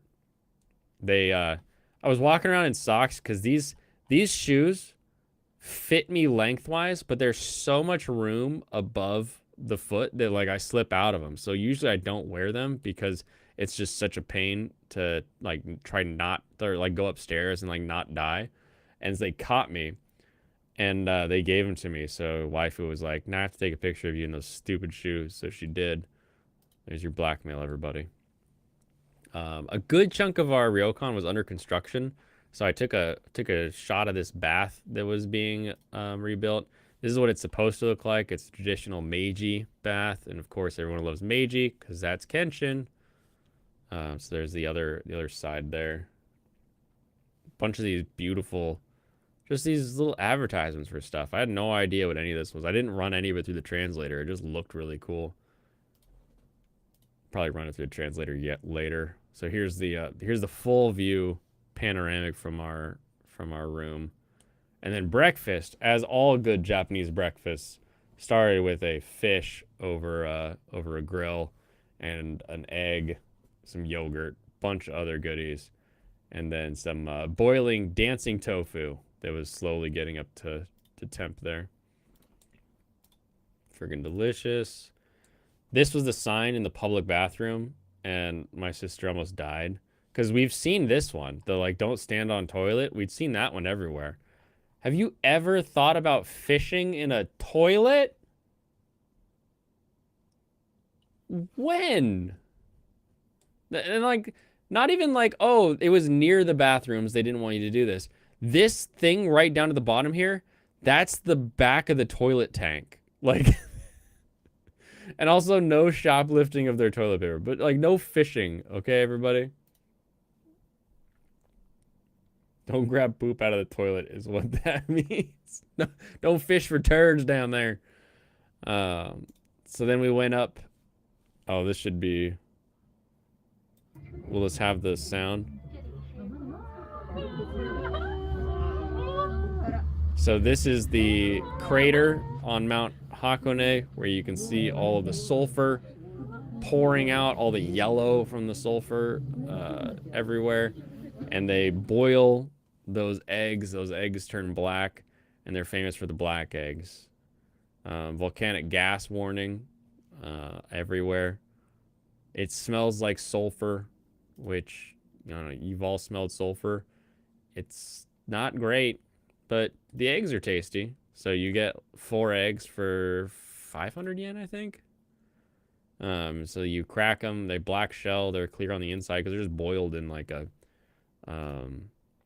thing. And then also the tamago ice cream. Too many Indian tourists. The tamago ice cream, egg flavored ice cream, is actually like egg custard flavored. It's so freaking good. So good. And then we go down the other side of the mountain towards the pirate ship, and we run into more Evangelion stuff, which is always exciting. So I took some pictures with the Ava unit there. Freaking dweeb ass. Who is that dweeb ass face? Our pirate ships. This is where I became king of the pirates. Our pirate ship's called Victory. So this is the first time I think I've made V for Victory sign while in Japan. There's me in there. And I got the Rising Sun IPA because, like a good Northwesterner, I love me an IPA. And we're in the land of the Rising Sun. Century egg clip. And not a century egg. Just an egg that's been boiled in lava water. Lake Ashinoko and Hakone here is the setting for Evangelion. Now, Jemmy, you made me laugh very hard because I almost gave up a future slide, but we've now made it where we have cash onry.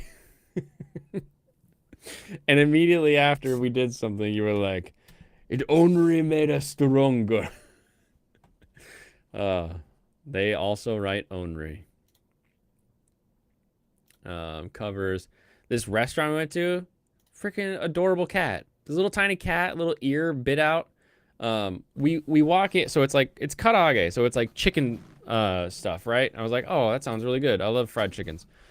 We open the door and they're like, oh, shosho machi kudasai. Like, wait a minute. And so we wait a minute and we're looking around and every table has a little tiny dog, like a little toy poodle, a little dachshund, a little, like some kind of small sort of dog, little shih tzu type of things, every table. And we're like, do you just get a dog when you get a table? What, like, why does everyone have a dog? You look at the menu, and the back of the menu actually had the wan menu, or like the dog menu. And they had like different boiled vegetables that a dog could eat out of like a dish.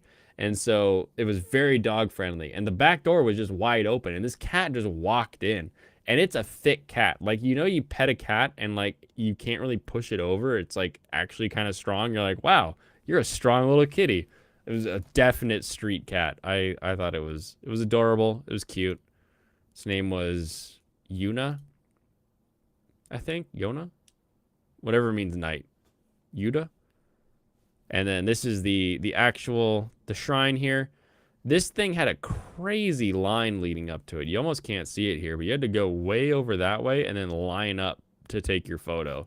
And it's just kind of crazy how, I don't know, 8 years ago when I was here, we just walked right up. There was no furbling or anything. You just go in and like take a picture.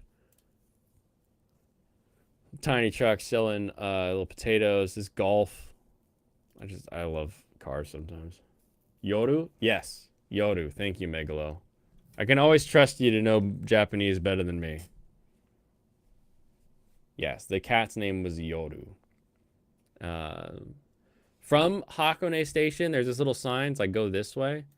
And it takes you to the Eva Ya, or the Evangelion store, where they have all kinds of Evangelion pajamas, shirts, mugs, cookies, all that kind of thing.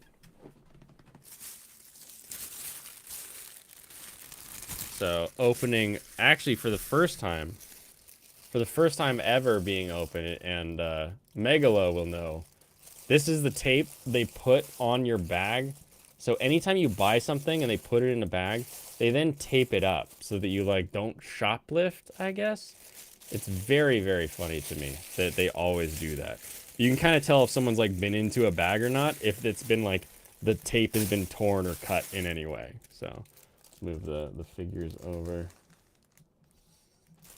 And what did I get? I got Evangelion cookies, and these cookies should all be different angels. So focus. Do it. Okay, here it's coming. There we go. So you've got all the different angels on cookies. So should be just some simple sugar cookies. We got an enma. So these are, usually you take these and you write down your wish and you hang them up at a shrine. We're gonna just use it as basically a Christmas ornament because it's got a string and it hangs. And then I got this, like a little towel. Surprised to see a Russian flag sticker on that bag. I thought it was French. Was it Russian? Little thank you. I don't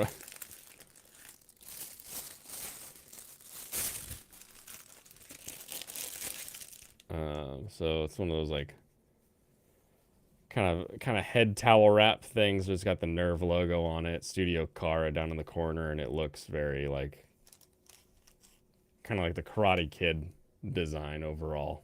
Like you would tie that around your head and go kick someone with a crane maneuver. What's the Japan crucifying people? They're aliens. They're angels. They're people. Oh, also, while I was in Osaka, I got this. So that's cool.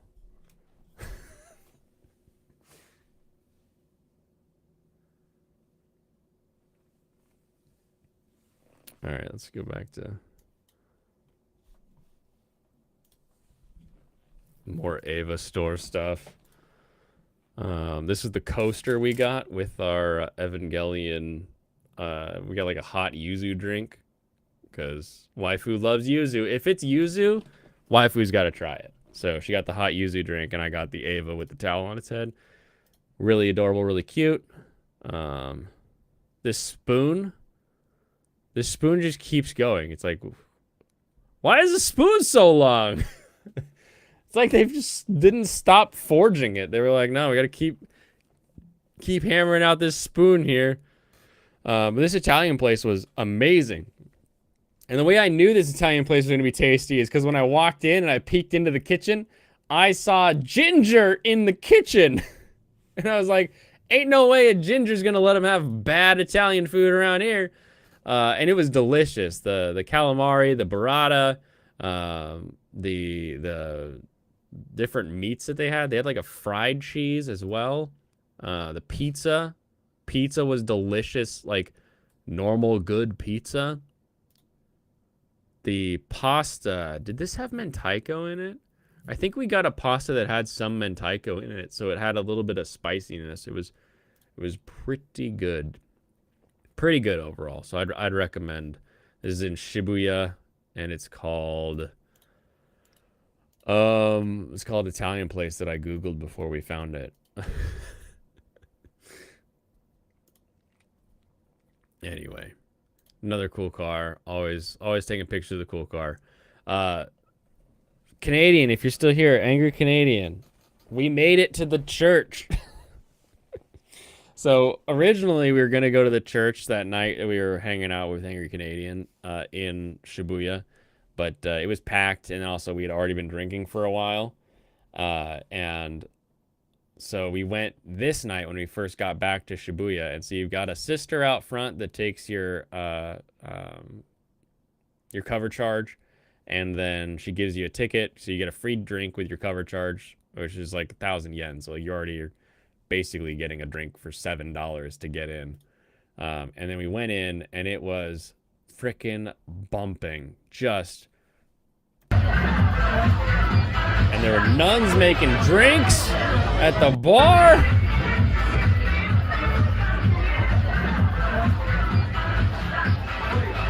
It was crazy.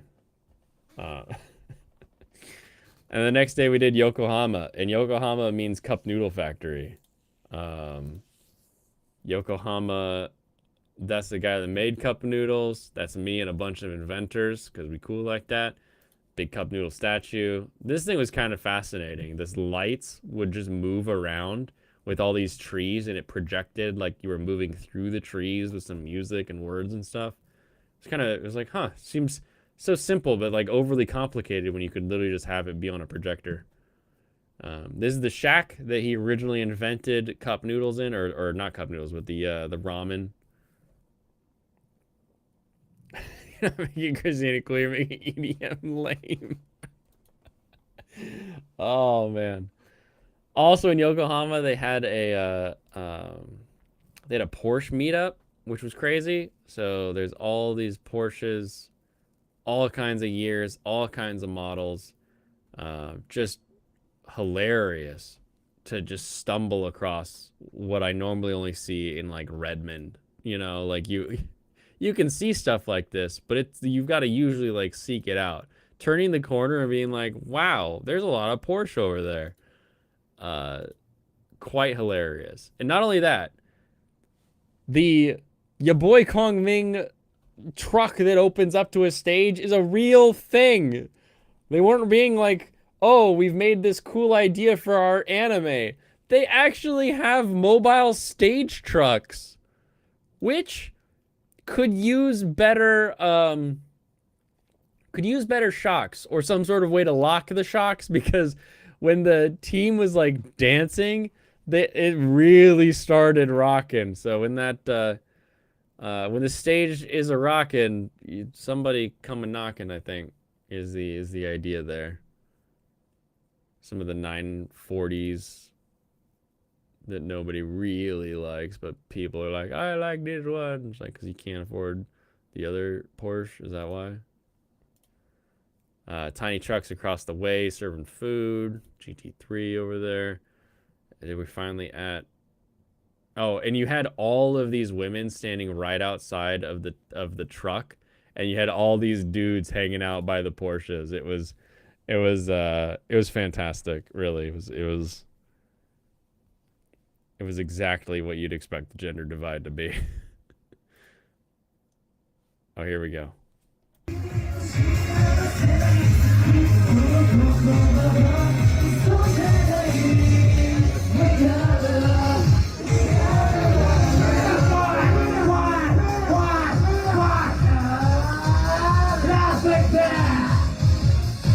So right there where you heard the blah, blah, blah, what my phone using its processor to capture the audio is not revealing to you is that the music is like ba da da da da da da da da, and then their little like extra words are all like bah, bah, like it was so loud compared to the music. It was insane. So yeah, these 6 guys with their idol dance. It was a free concert.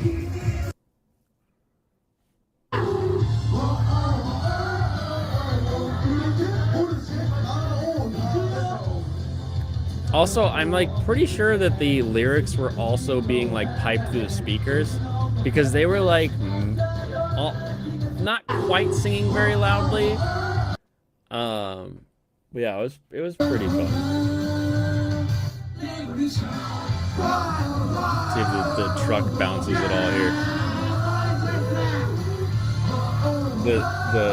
The songs where it's like whoa, Vargama! Oh my gosh, why do you have to yell so aggressively? Yeah. You could be a hype man without hurting people. Yeah, they know they can't. They have to shout. They have to shout. Yeah, you want to see the figures? Yeah, I haven't seen them. I had to put that one together. She came How? split in twain right at the Her hair?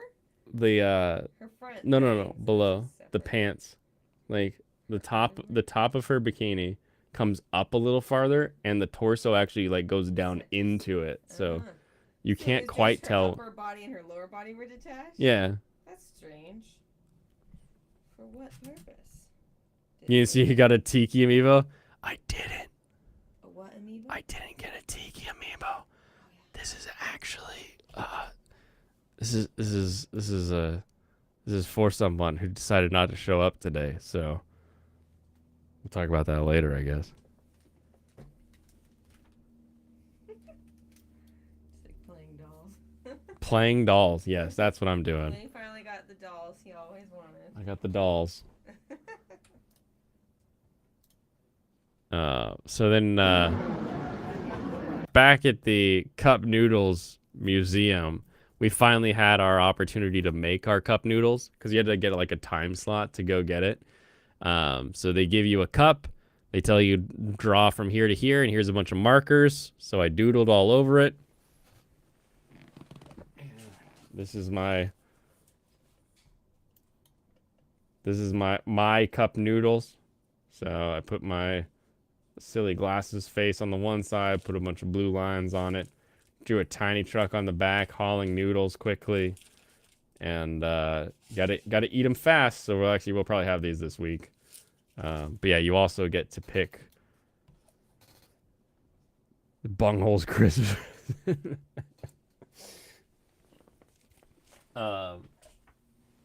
So you pick all the different. You can pick 4 meats and 1 soup base, and you seal it all up.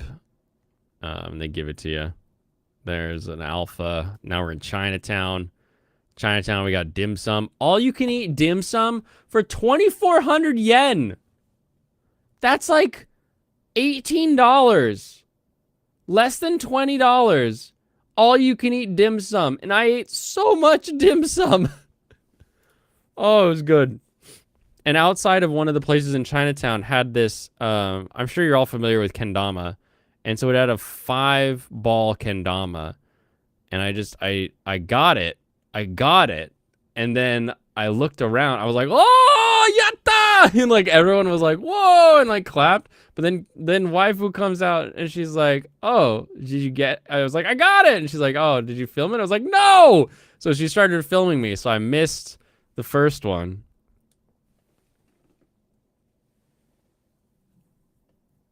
Oh, I got three out of 5 that time.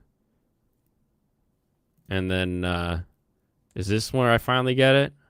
I think this might be before I finally get it again. The best part is once you get it and then set it down, kids from all around show up and they're like, I can get it too. And then they just keep failing. Yay! Go me! I did it. This is the Chinatown Gate. This was funny. Gentlemen's Club, ladies first, question mark? Not always. That was great. And there was an Aston Martin dealership next door. And through the garden, we finally made it to the Gundam factory. So what's fun is all of the pictures of them building the Gundam, they've got in like sepia and black and white. As though it was something that happened like years ago. And the Gundam's just so cool. Oh, it's so big. It's like kind of ridiculous how it's just a giant robot. Like, I know how all of the motors work. I know there's like computers running it.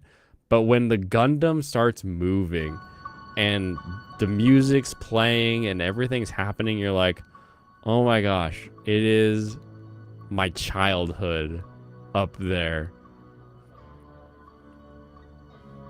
So the first one just looks at you and you're like, hi, Gundam. And every human out on this dock is silent. Absolutely silent.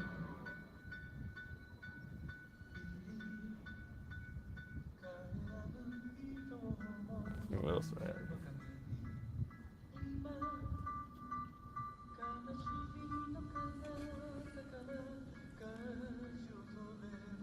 So this is the short presentation is only 4 minutes, where it sort of just gets pulled back in and then they close the gates on it. And then you walk around and you do some shopping and stuff. I got a bubble tea with like a commemorative thing. And then the actual presentation that I'll post the full thing later is a full 8 minutes. And like, this was so cool to watch. To the point where like I was holding my phone, but like looking actually at the Gundam. So I wasn't like looking at my phone screen. Like, that's how exciting it was, is that I made sure not to look at it through a screen while I was there. It's just so cool. Gundam starts walking, starts moving, falls down to a knee, rises back up, fights. It's so cool. Inside the museum thing, we got Mamoru Oshii here, who says, why is Gundam humanoid? Mamoru, of course, the guy that came up with Ghost in the Shell, or directed Ghost in the Shell. It was made humanoid to sell toys. There's really no other explanation. You don't need legs, but in the toy industry, wisdom says that legless robots don't sell. To be a hit, it's absolutely necessary to stand on 2 legs and look cool. Thank you, Mamoru, for your words of wisdom on the Gundam. So it's 18 meters, 25 tons, movable steel frame. These are the motors they use from Yaskawa, the gear reduction that they have for it. And they give you all this, like, we found a Gundam and restored it. Like, the entire background as to, like, the facility that you're working in. Because everyone there is in character. Like, all of the people are in, like, lab coats and stuff. It's fantastic. It's humanoid because I'm a human supreme pizza. Without a doubt, there's sure to be a Gundam you can really get hooked on. Which is true. There's always a Gundam for somebody. We left. We're back to Shibuya. All right. Went to one of the most fun bars I've been to. The Muscle Girls Bar. So. Yeah! Come on, woo! So this is Fuka.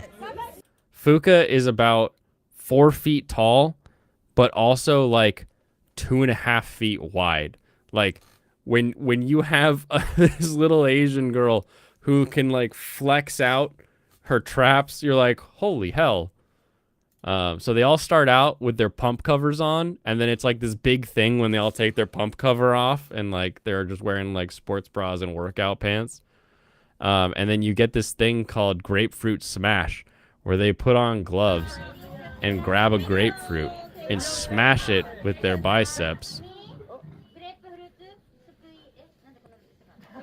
Oh, they played the Onagai Muscle song at one point. It was great.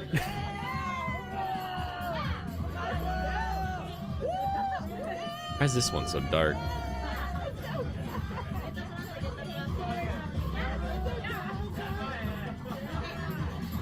Who let the dogs out? Those weren't the kinds of traps you were thinking of seeing in Japan.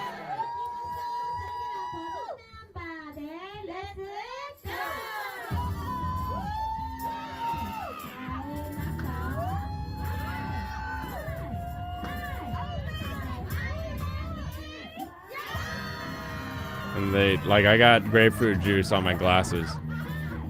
And it's a good thing I wore glasses because the guy next to me, I didn't film it because I wasn't paying attention because I was too busy watching our grapefruit get squeezed. Apparently his muscle girl squeezed his grapefruit and then squeezed it on his face.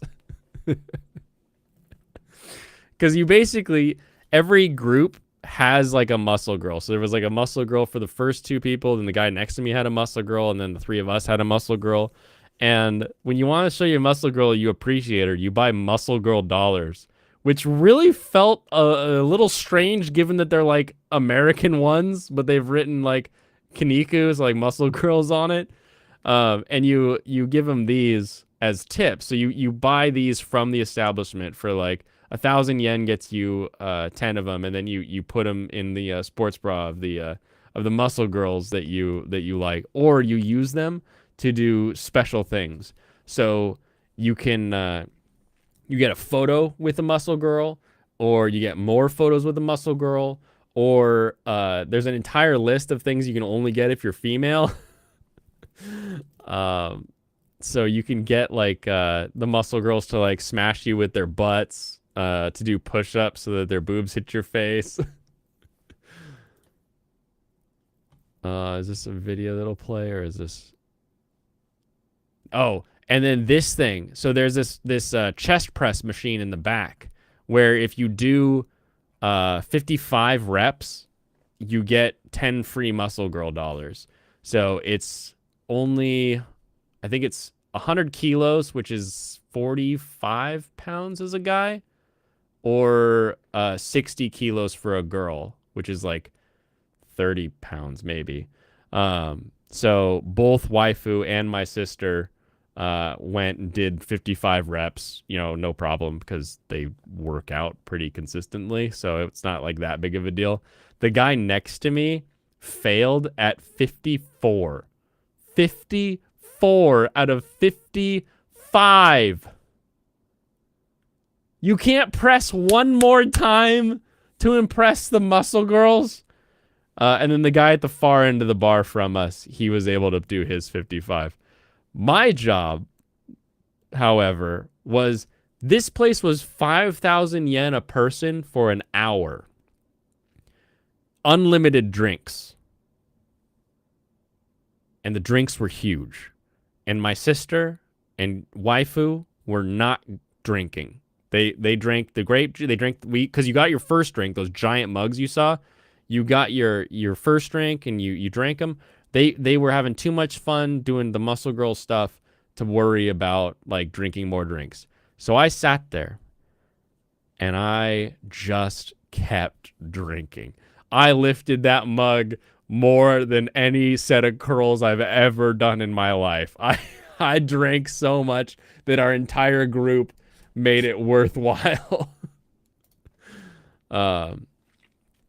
Then they also have a section where like each of the girls, they like announce them and they come out and they do their flexing and stuff to like show off, because they're also all like actual bodybuilders.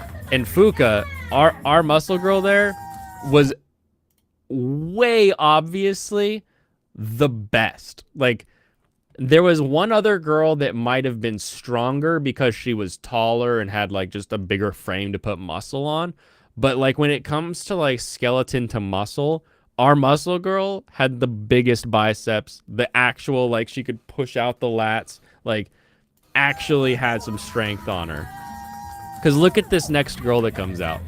So there's Fuka, that was ours.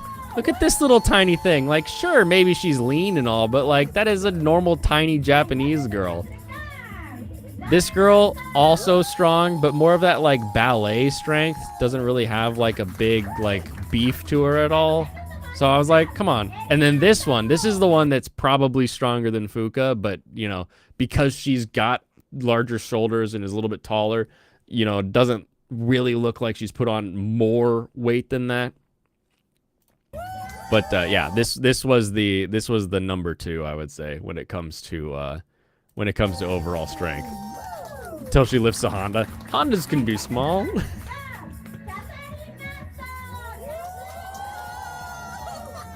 Way to not do pull-ups.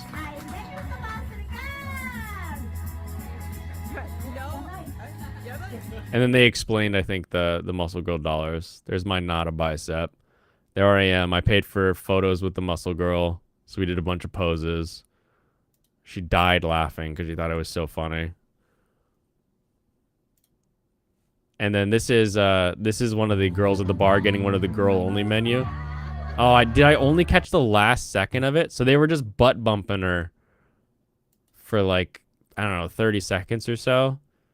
So I just barely caught the end of it where they were smashing into her with their butts. And then they take a photo. Aw, cute. Love. Also, not very common to see a lot of tattoos, but she was covered in tattoos. Then we went to this little bar. It's called Moonwalk. Everything at Bar Moonwalk is 200 yen. So you keep ordering until you can't. You use the American toilet after you've been pounding all these little 200 yen drinks. We went to another little recreational onsen. I gotta find a better name for these things. This is another spa. And when we exited, there's a bunch of like cops outside with this car and like 2 units and just so many cops. I've never seen that before in Japan. This lady is like, I don't know what the hell's going on here. I didn't know how to ask her. Then this is Golden Guy, where all the tiny, tiny bars are. We caught Hachiko's 100th birthday. So Hachiko turned 100. Someone made this art installation. It was only up for the 1 day. So we actually got to see the Hachiko. You can see the statue. You know, it's built around the statue, basically. And it's fascinating. Very, very cool. Very nice. He finally got to go home to his apartment for a day for his 100th birthday. Very happy for him. Late night Shibuya Scramble is empty. Ain't nobody there. Better careful going to bars. People are going to say you cheat on your wife and you're on a downward spiral. I don't know who, but people be saying it. It'll be kind of weird when they say it while I'm sitting next to my wife. Then that kind of final day, sort of like we go shopping. So it's like, where do we need to go to pick up stuff that we missed the first time? So we started with jiggly pancakes in the morning. I found another Temperu collab, or not even collab. This was a pop-up shop. So it had all the girls in like race queen attire, which like the race queen attire is like my favorite aesthetic. I adore this look of giving your anime waifus that racing look. I asked that guy. So if you watch this, there's a guy that I sort of like scanned past right there. Clearly just a silly otaku guy who also likes the show. I was like, Sumimasen, shashino kudasai. Like, can you take my photo? So I had him take a photo of me with the girls. So that was fun. Got a band-aid on my nose because I scraped it up. That guy. There you can see him. That guy. I asked that guy, I was like, can you take a picture of me? And he did. Good pupper back on the bed. Yep. They'll use it at home without knowing the context. One of the tiny golden guy alleys. Went to this bar, got some sake, and then we went to Yama? I forget what this place is called, but like your appetizers, they just give you some fish and fish cakes, and you just drop them on this griddle. And then the sake, I got a hot sake, came in like a little kettle. I thought this was adorable. Like, I gotta find one of these little brass colored kettles. It was a great way. It was a beautiful, clean pour of sake there. I loved it. And then the chopstick things too, they had like directions. It was like a game. Like, you folded it up and you made like a little tiny Mount Fuji for your chopsticks to rest on. It was perfect. You just fold that up. Flipping fish, grilling little sardines. And then I get this one all the time. It's delicious. So it's crab and miso. And they put it all in there. And you just drop the whole shell on until it starts bubbling. And then once it starts bubbling, you just scoop it out. Because that burned me so bad. Because the little spikes from the shell cut into me and they were hot. Yeah, not a smart one. And then what you do is you pour the sake. Once you've finished eating it, you pour sake in the shell, swirl it up, and then give that a drink. Pulls out all the fats and everything from the miso and the kani shell. Delicious, absolutely delicious. One of my favorite things on the world. Scallop toilet was funny. Again, more Shibuya collab stuff. Clean, beautiful pour. Believe me, I know a good pour when I see one. I do them all the time. Great pours. People look at me and they're like, you really poured that well. And I'm like, yes, I know. Thank you. This vending machine at the bottom of Shibuya 109, it's like full of whipped cream with like a little tiny bit of cake. It's just, you want a cup of sugar, you eat that. Pet store that had axolotls, birds. I took this picture of a bird for Leon. That's a 19,000 yen bird, so it's like a $130 bird, $140 bird. It was cute. Cute little bird. I wouldn't spend that much money, but it was cute. Then we got gyoza at this place. So this gyoza place was recommended as like the good gyoza place. We went there. And on the menu, they had a gyoza called Gyoza Roulette, where one gyoza was the spicy gyoza. And I got my 8 gyoza, and I look at them, and I'm like, all right, cool. And I grab the first one, and I take a bite, and it was spicy. Like, actually hot spicy. And I was like, that has to be the spicy one. And it was the first one I ate. That's hilarious. And I told the guy, I was like, I got the spicy one first, and it's delicious. And he was laughing. He thought it was a good time. And I loved it so much because I ate the spicy one, and then the next one like wasn't spicy. And I told the guy, I was like, I love spicy. I was like, I love spicy stuff. He brought me the spicy sauce that he mixed into the others, and I just dipped all 6 of the rest of them into the spicy sauce and turned my roulette into just a wheel of fire. It was beautiful. Yeah, actual spicy, like I was a little sweaty behind the ears spicy. Also happened to be the Cowboy Bebop 25th anniversary. I had no idea, and we just stumbled across it. A little pop-up shop celebrating. I went simple. I was like, you know what? There's a lot of stuff here that's pretty cool. I'm going to go simple. I'm just going to get the 25th anniversary shirt because it was one of the few things that actually said 25th anniversary. So I went with that one because I was like, you know what? I'm gonna need to remember for a while that this is the 25th anniversary is where I got this at. So let me get one that says literally that.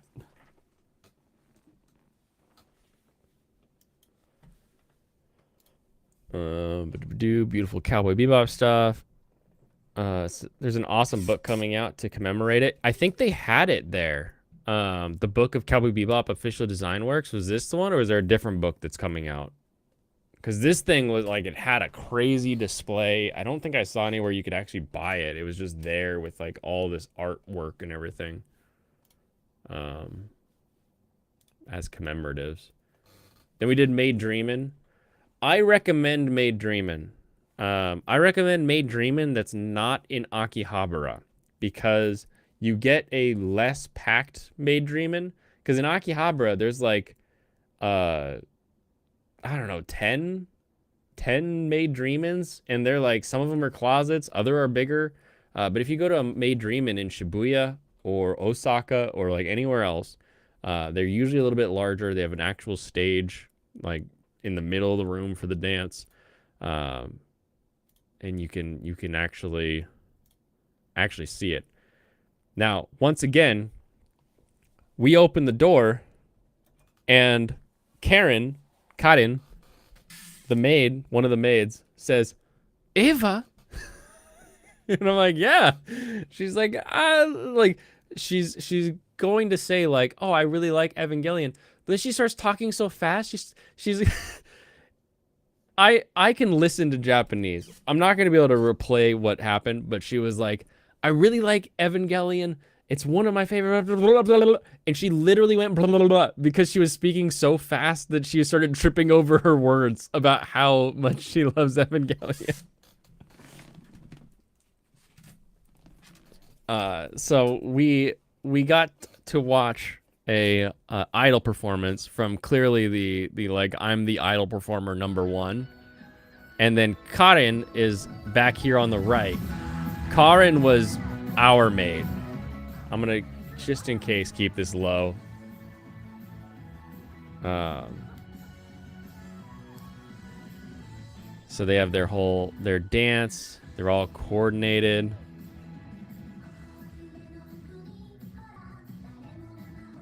Everything is just, everything you see in Akiba Maid War is real. It's all just real. I believe that they go to war with guns after the shift ends. And that everything in their life is based around whether or not people pick them as their favorite maid.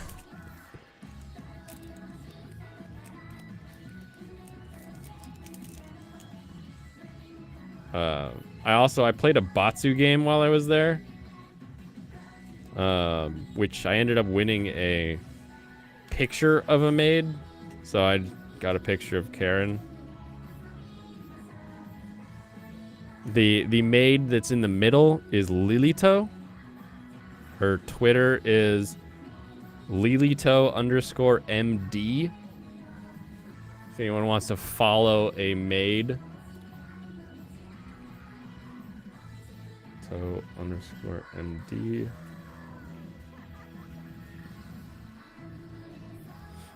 And then the best part of the performance is coming up here. If you're not watching, you should be watching at this point.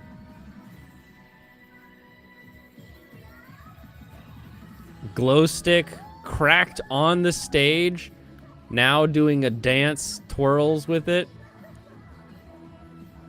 Just everywhere, back and forth, spinning this way, doing the cranky dance. It's fantastic.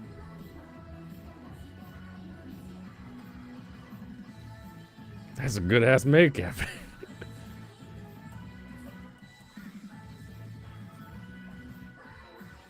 Moi Q, everybody. Moi Q.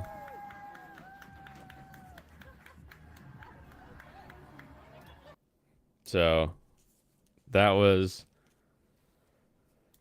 That was Karen in the background with the glow sticks, the maid that I ended up getting a picture of, and then also my picture with her where we did the Gendo stance, and she wrote Aba, or was it Shinji Aba, whatever. Getting the Ava, getting the robot is what she wrote. I don't know how to say it in Japanese. She better do some spin kicks. I don't know if the spin kicks are coming, but yeah, we yelled at Shinji, and she drew Shinji. She drew Shinji on this, and before this point, so she would come up, or really any of the maids would come up, and they would be like, "Oh, I like this anime." What? And we'd be like, "Oh, I like that anime too. Do you like this anime?" And they'd be like, "Yeah, I like that anime too." And that was like how we talked about anime. And then Karen comes up and shows, like, pulls her phone out and pulls up, and she's done like omelet art with like ketchup art, and it's Nanami from Jujutsu Kaisen. Not like, oh, I can kind of see it, like she got the glasses and like the knife thing. Like, it looks like a profile of Nanami's face from the manga. Like, it's crazy the kind of art that she was putting down on an omelet. So I had to go and just know that she was the best one there.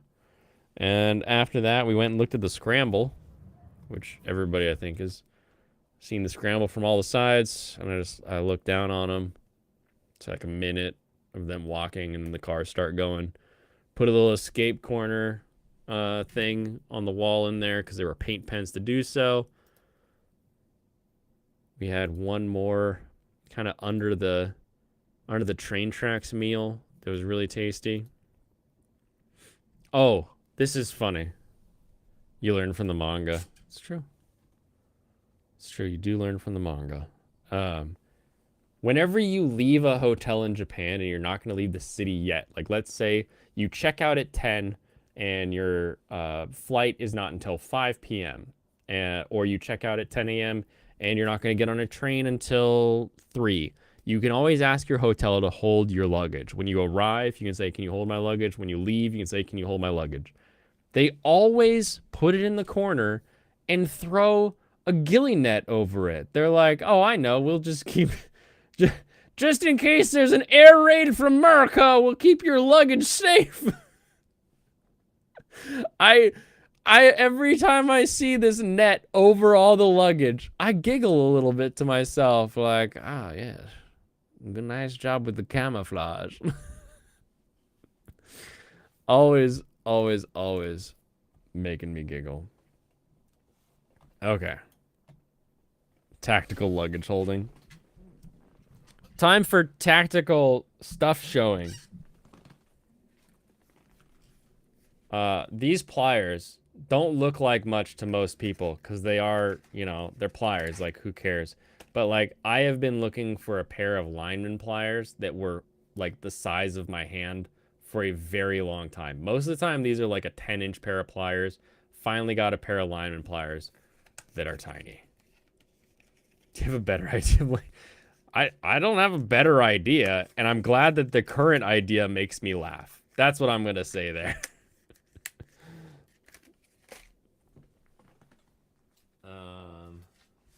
These are the tickets to the Ghibli Museum. They're pretty. They're beautiful. We got stickers from that pig guy with like the big nipples pig man who served us katsu. He had his collab stickers. And then also we got our Swallowtail membership cards that we need to fill out for the next time we ever go to Swallowtail. Another one of those. That's the Tauntaun collab. That's Pig Nipple guy in the background there. You can see he's collabing with the Idol Masters.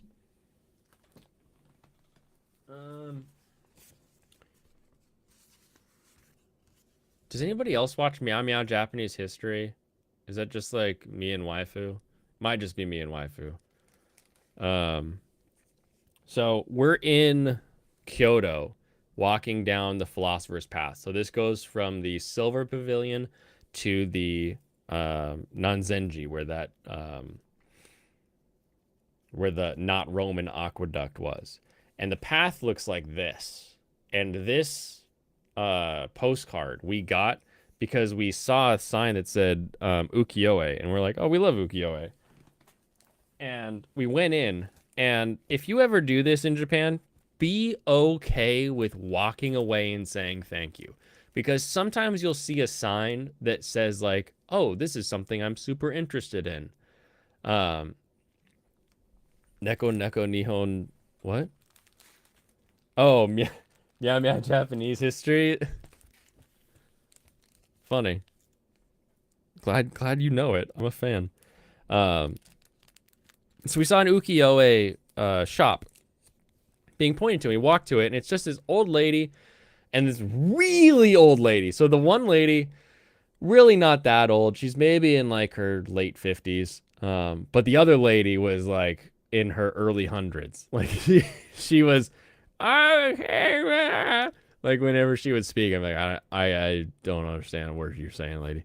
But there's all these prints, and a lot of the prints were like actual woodblock prints for like $1,000 plus, because they were real like multi-done wood blocks. Some of them are really high quality prints of those prints, and they're down in like the $80 range.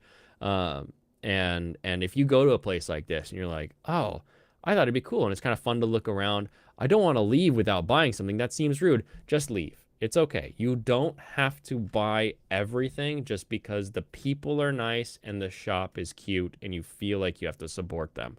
It's okay to not buy stuff. That being said, if you look around long enough, you will sometimes find a beautiful artwork of your favorite shrine. This is waifu's favorite, the Kiyomizu-dera, for just 800 yen. So for $5, heck yeah, I'll support them. Or if you're me, you'll keep looking around until you find this big print that has a lot of cool blue in it and everything. And this one was like 1,100 yen. So again, we're talking about like a $7 print. So definitely like search around, see if you can find something that's in a price range you're comfortable with. But do be prepared. There are some places where you just will not be able to find stuff that's in a price range that you actually want to like make a purchase. You get your Japanese history from Voices of the Past. I love that one. I saw a great conflagration on the sea, but the ships were not burning. Kiyomizu's top 5. Kiyomizu is my waifu's favorite, whereas Ginkakuji is my favorite. I got the little acorn or bamboo shoots, but it's lum themed. B-side label is one of the coolest sticker stores in Japan. So I got a bunch of stickers from them.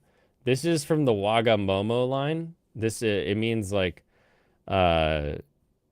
he says like my body is fine on a lot of them, but it's basically just this fat guy in like silly poses. Some Onsen milk. There's another Wagamomo. Wagamomo means like selfish. So he's like the selfish body man because he just always eats. Little Asuka, Ray, Lum, Red Panda jumping on a face.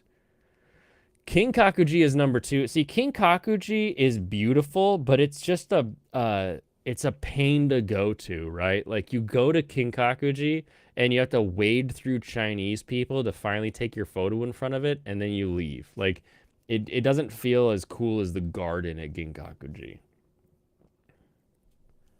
Never Stop Fishing, a Buddha, and then the Tokyo Revenger boys. Oh, I didn't mention Osaka Castle when we were there. It was the 92nd birthday of Osaka's main castle, so almost 100 years. We're getting close. Our Ashiyama area with the bridge is tops. Oh, the Togetsukyo bridge is so cool. There's a little keychain that you saw a photo of. We got sauna hats because we noticed a lot of people actually wearing and using them, and you know we have a sauna, so we might as well give it a shot. Gundam factory bag, because I did buy some like Gundam or stuff at the Gundam factory.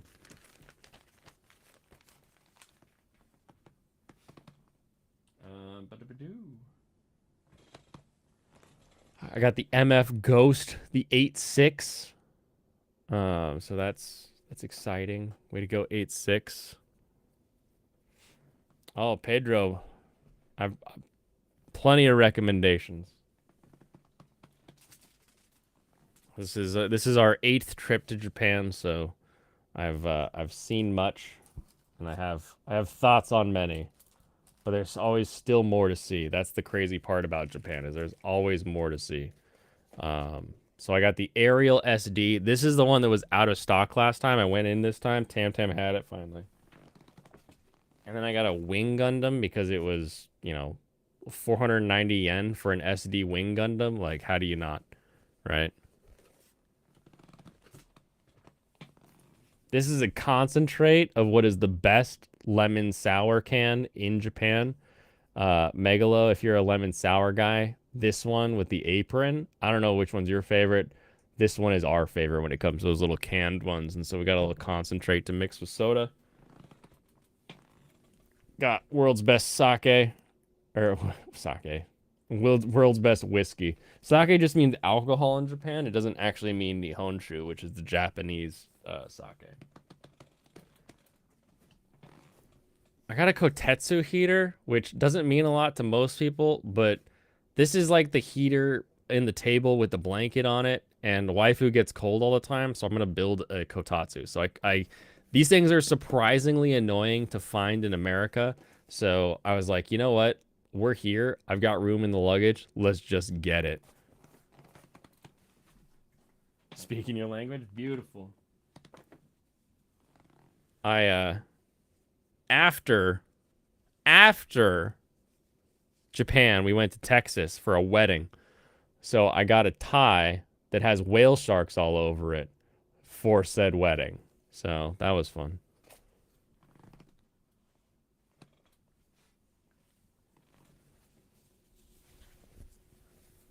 Shirts. You already saw this one in the series. There's my Udase shirt. It's got Lum on the sleeve. That was a Cospa we'll find. Femoid cold grug boot fire. Surprisingly.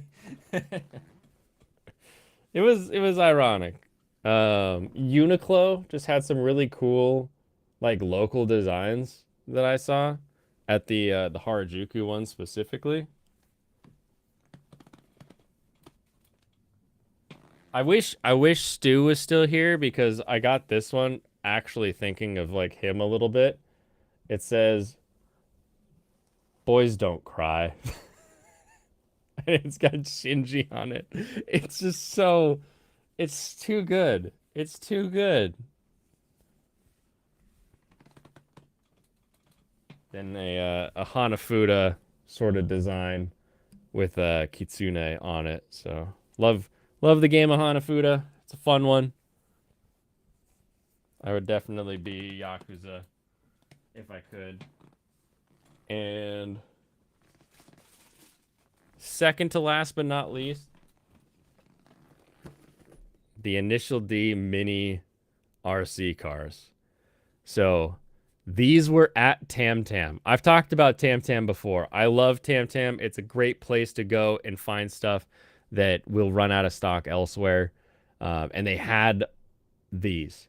And I said, if they're in stock, I will come back and get them because you start in Tokyo, do your loop, and you come back to Tokyo for your last day. I was like, if they're in here last day, I will buy them. So I got all three. So I've got the RX-7FD, the AE86, and the RX-7FC. So now I have to build a scale mount Akina mountain. We'll see how that pulls off. And then actual last is a watch. I've been looking at this watch for a very long time. I've wanted this watch for a very long time. When you buy stuff in Japan, you get tax-free status on it. So you don't have to pay the Japanese tax. The yen to USD is good enough that it makes it cheaper than here stateside, and I don't have to pay Washington state sales tax on it. So it was one I've been looking for. It's one I've wanted for a while. Glad to finally have it in my collection. So nothing too crazy. It's not like a Rolex. It's a Seiko, right? So it's you know, more than most people need or buy because everyone has phones in their pockets, and like a Timex will tell the time. But it's a style that I've been looking for a while. If my mom hadn't given me furniture, people would think I was living 100% weeb life. Maybe you are. Maybe you are living 100% weeb life, okay? And you just need to embrace it. But that's it. We did it, everybody. I wasn't sure if I'd get it done tonight, actually. I was contemplating labeling this episode 1. But I think we pulled it off. I think we got the everything, and now we can do anime reviews tomorrow. I've got a bunch of new racing games because of the Steam sale, so we can try some different game stuff. Otaku's my life. As long as you don't live on Ota Load, you'll be okay. And we can get back to it. It is Thanksgiving weekend. However, as of right now, I don't really have anything that'll stop me from streaming tomorrow and Friday at least. Potentially even a short stream on Thursday. So we'll see how that plays out. And I look forward to doing that. Don't forget to try the water filter salesman's new game. Oh no. What, does Valve have a new game?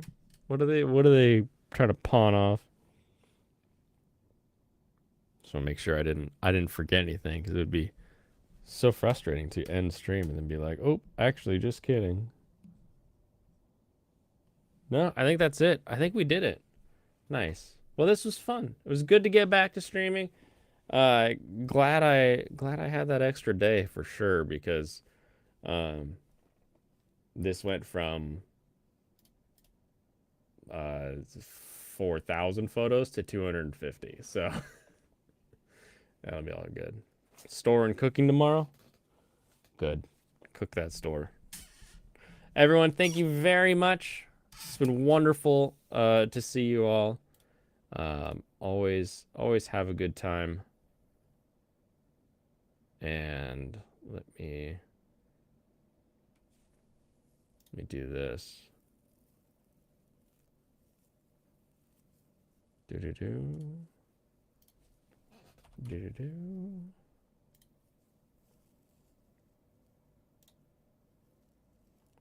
Bingo.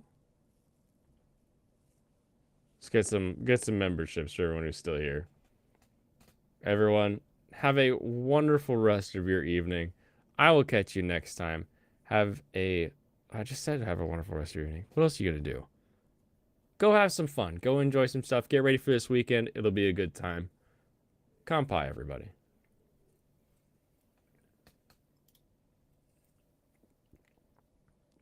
I kind of want to wait and make sure that those actually like went through.